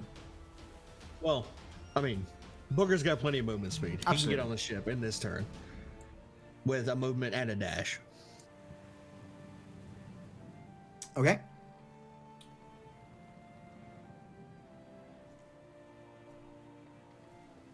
So Booger's gonna step up beside this ballista, which I believe has been fired, right? Yes, it has. It's not been reloaded yet. Okay. And he's gonna prepare to either fire or reload on his next turn. Not right now, because I'm out of moves, but I mean, as part of your movement, you can reload as an interaction. So I will allow you to reload Okay. the ballista. then I will reload the ballista. Okay. Frank, And yeah, I'm done. over to you. Frank quickly glances over his shoulder and sees all of his allies now on the ship. He wheels his ethereal warhorse round and starts charging headlong towards the surf. I like it. He moves. He dashes. And comes up short.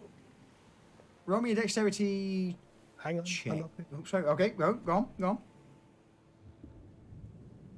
And just checking something.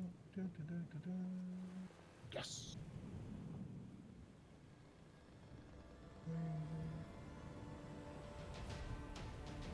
Bells. Misty Step. I like it. I like Onto it. Onto the deck. With a slight flash and a puff of mist, Frank disappears. Moments later, he reappears on the deck of the Hydrophus. And shouts to Mitch, "Get us the fuck out of here." The rest of the crew draw their flintlocks and muskets and make their way to the rear of the ship and begin firing upon this undead horde approaching them.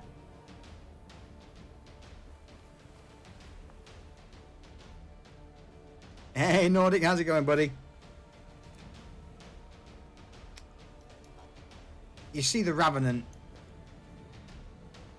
step up to the water's edge and look with cold, dead, glowing eyes towards the crew as they begin to set sail.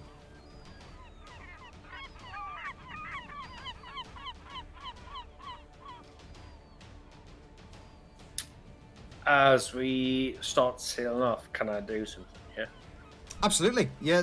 So that by this point, the Hydrophus is beginning to sail out. You know, you members of the crew have brought up the anchor, dropped the sails, and the ship's just beginning to move and sail out towards the open ocean. So as the anchor's anchor's weird and the sails are pulled, I shout for Kaelin. Kaelin! Tidal wave!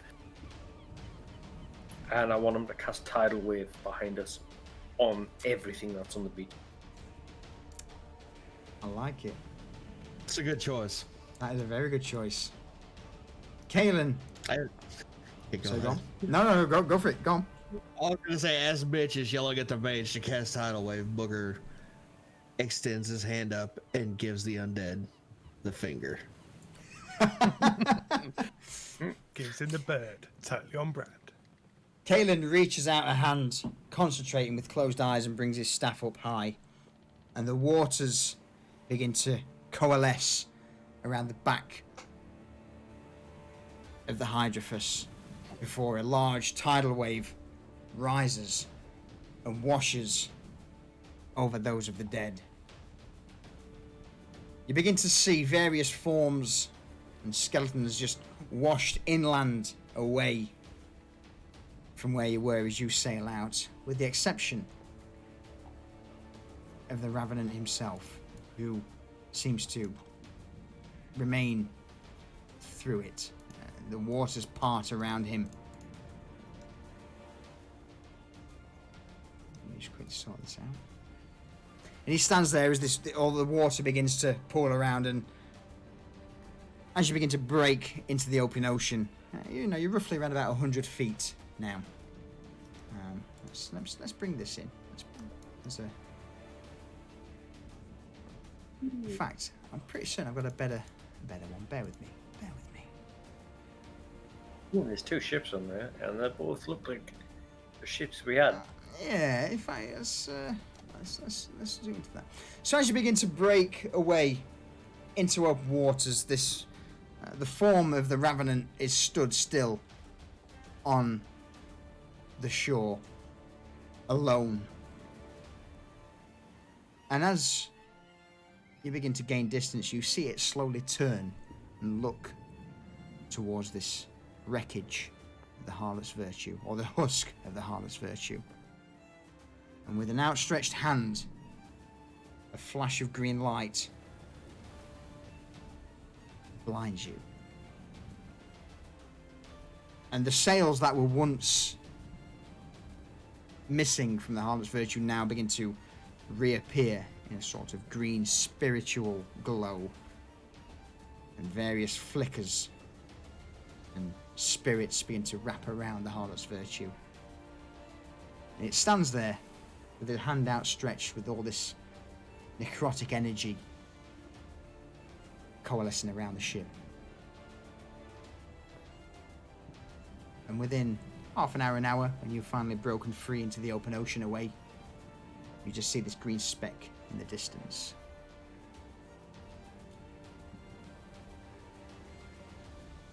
And you know nothing further.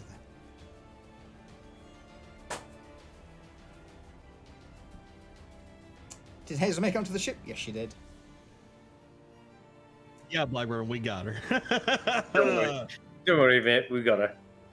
We got Hazel onto the ship, and now you can take care of Chubb. Yes. Yes. A little bit too much of the vino, I would imagine, by the sounds of things. Maybe the White Claw Surge is a bad idea for Chubb. Bless her. Bonus. Bless her. Drink a White Claw. She doesn't need it to get those sea legs. She really does. She really, really does. So, I think that's a pretty good spot to call it on there. That's a pretty good spot, yeah. Consider we're a crew down. Yeah.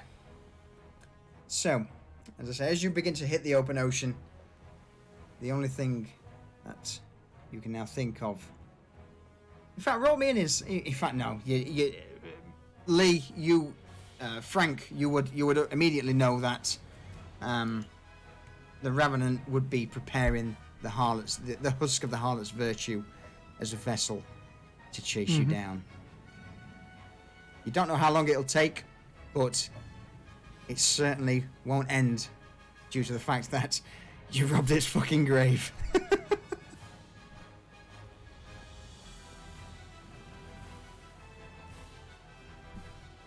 that case, load cannons. Barker looks across the crew. They're already loaded. Who do you think you're dealing with? So, let me get this straight. We've pissed off some old undead pirate, and potentially that he'd be chasing us over the ocean. Is that what I'm getting? Yeah, Captain. Are you in a cave? Are you speaking into a glass, maybe? Barker, yeah, sort of pulls this megaphone away from his mouth, like a copper tube. Oh, I don't. Aye. Sorry, it's so good. I got it. So anyway.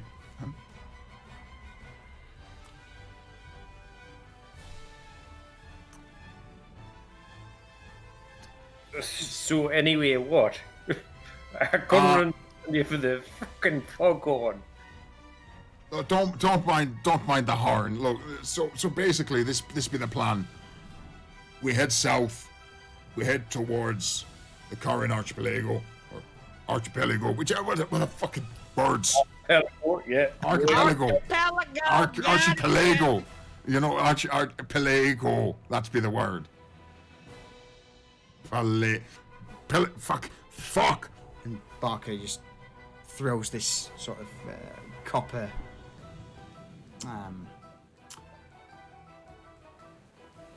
megaphone over the side of the ship into the ocean. Oh, fuck it. Right. Look. We head south. We head to Corin. There'll be a few ports down there or something, you know, and from there we'll sort something out. Because we need to fucking fix the keel of this ship. And we need some more crew, because this ship's fucking massive. So what I'm going to quickly do, boys and girls, is Oh, check that shit out, boys! bring up the new part of the map where you boys and girls will be in for the next part of the story. Welcome to Corin Archipelago. And this is where potentially the next part of the main story may begin. We'll have to wait and see. No, I like it.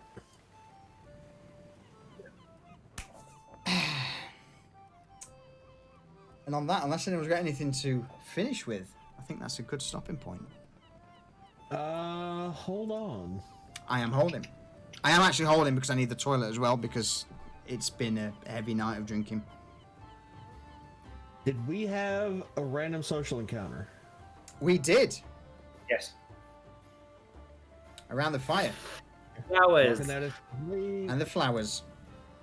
Mitch didn't use his inspiration, and Frank didn't use his last inspiration, right?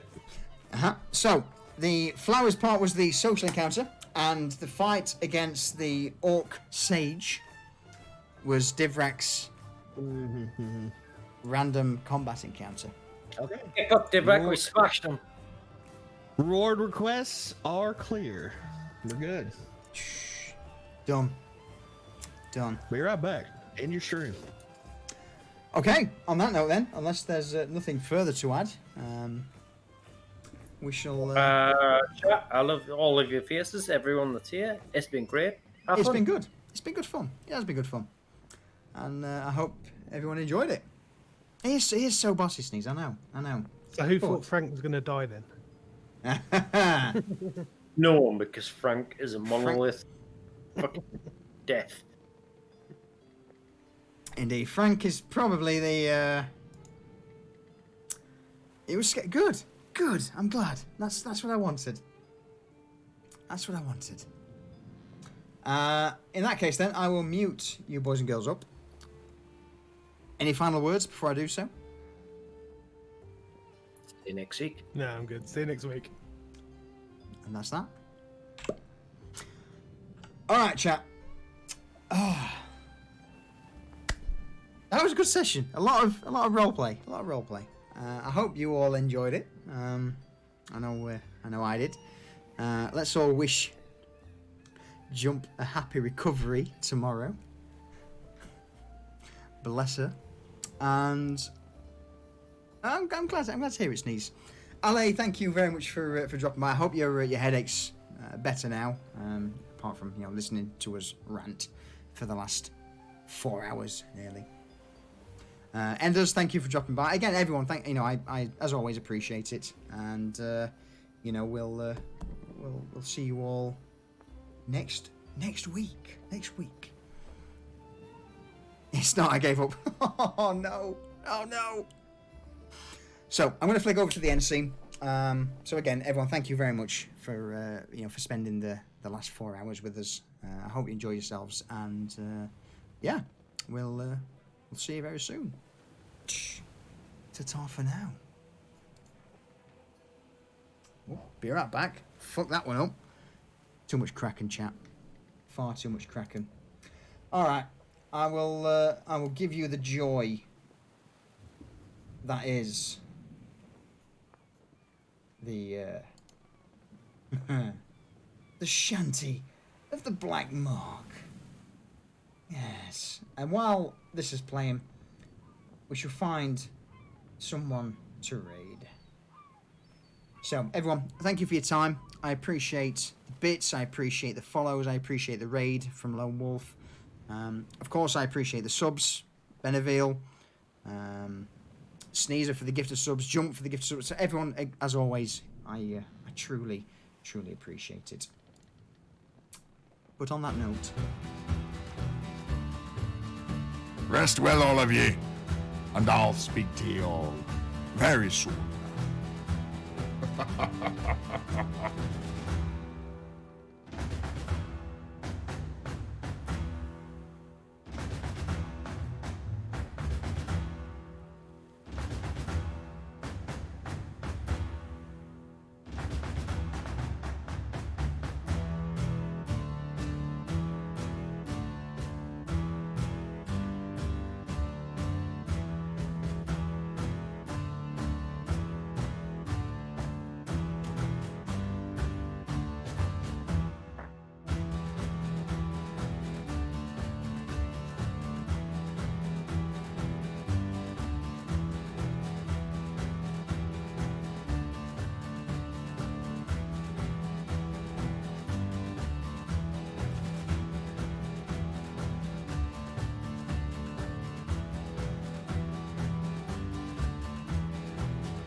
What will we do with a drunken sailor? What will we do with a drunken sailor? What will we do with a drunken sailor? Early in the morning, way hey and up she rises, way hey and up she rises, way hey and up she rises. Early in the morning, shave his belly with a rusty razor, shave his belly with a rusty razor, shave his belly with a rusty razor. Early in the morning, way hey and up she rises, way hey and up she rises, way hey and up she rises early in the morning.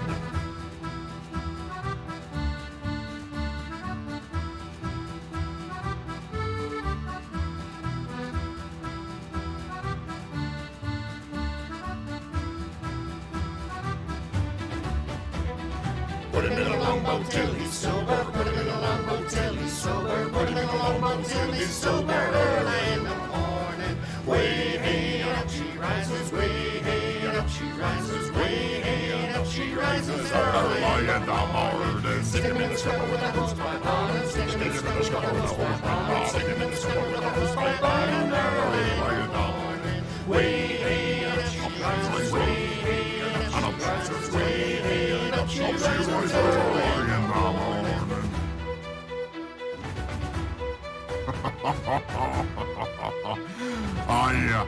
And she rises into the water. Come on, everyone, sing along.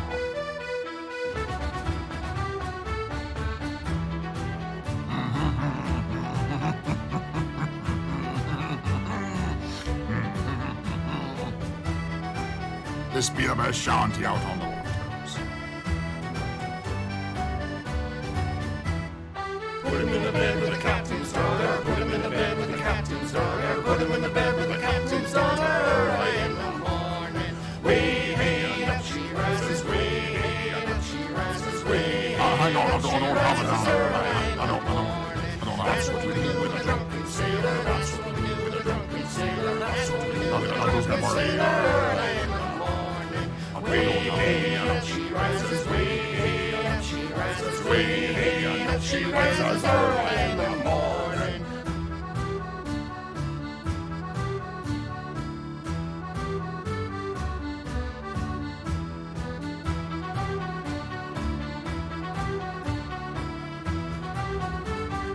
Early in the morning.